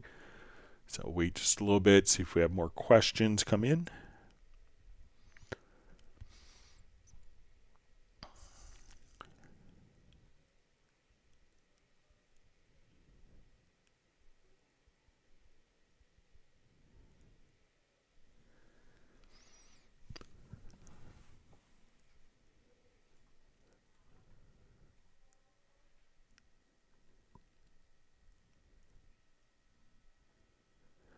All right, looks like we don't. All right. All right, see Gerald Ely, just some kind words. Says thanks for all you do, Greg. All right. See Adam Langford says you'll see us on Friday. All right, so looks like we are out of questions. So once again, if you have questions, you could email them in advance to clubcubase@steinberg.de. All right, so we see Rick's early dinner time. He's going to see us on Friday. So. All right, and with that, looks like we are out of time. So everyone, please stay safe and healthy, and we will see you back on Friday at 1 p.m. U.S. Eastern Time. Take care, and we'll see everyone back then, and goodbye.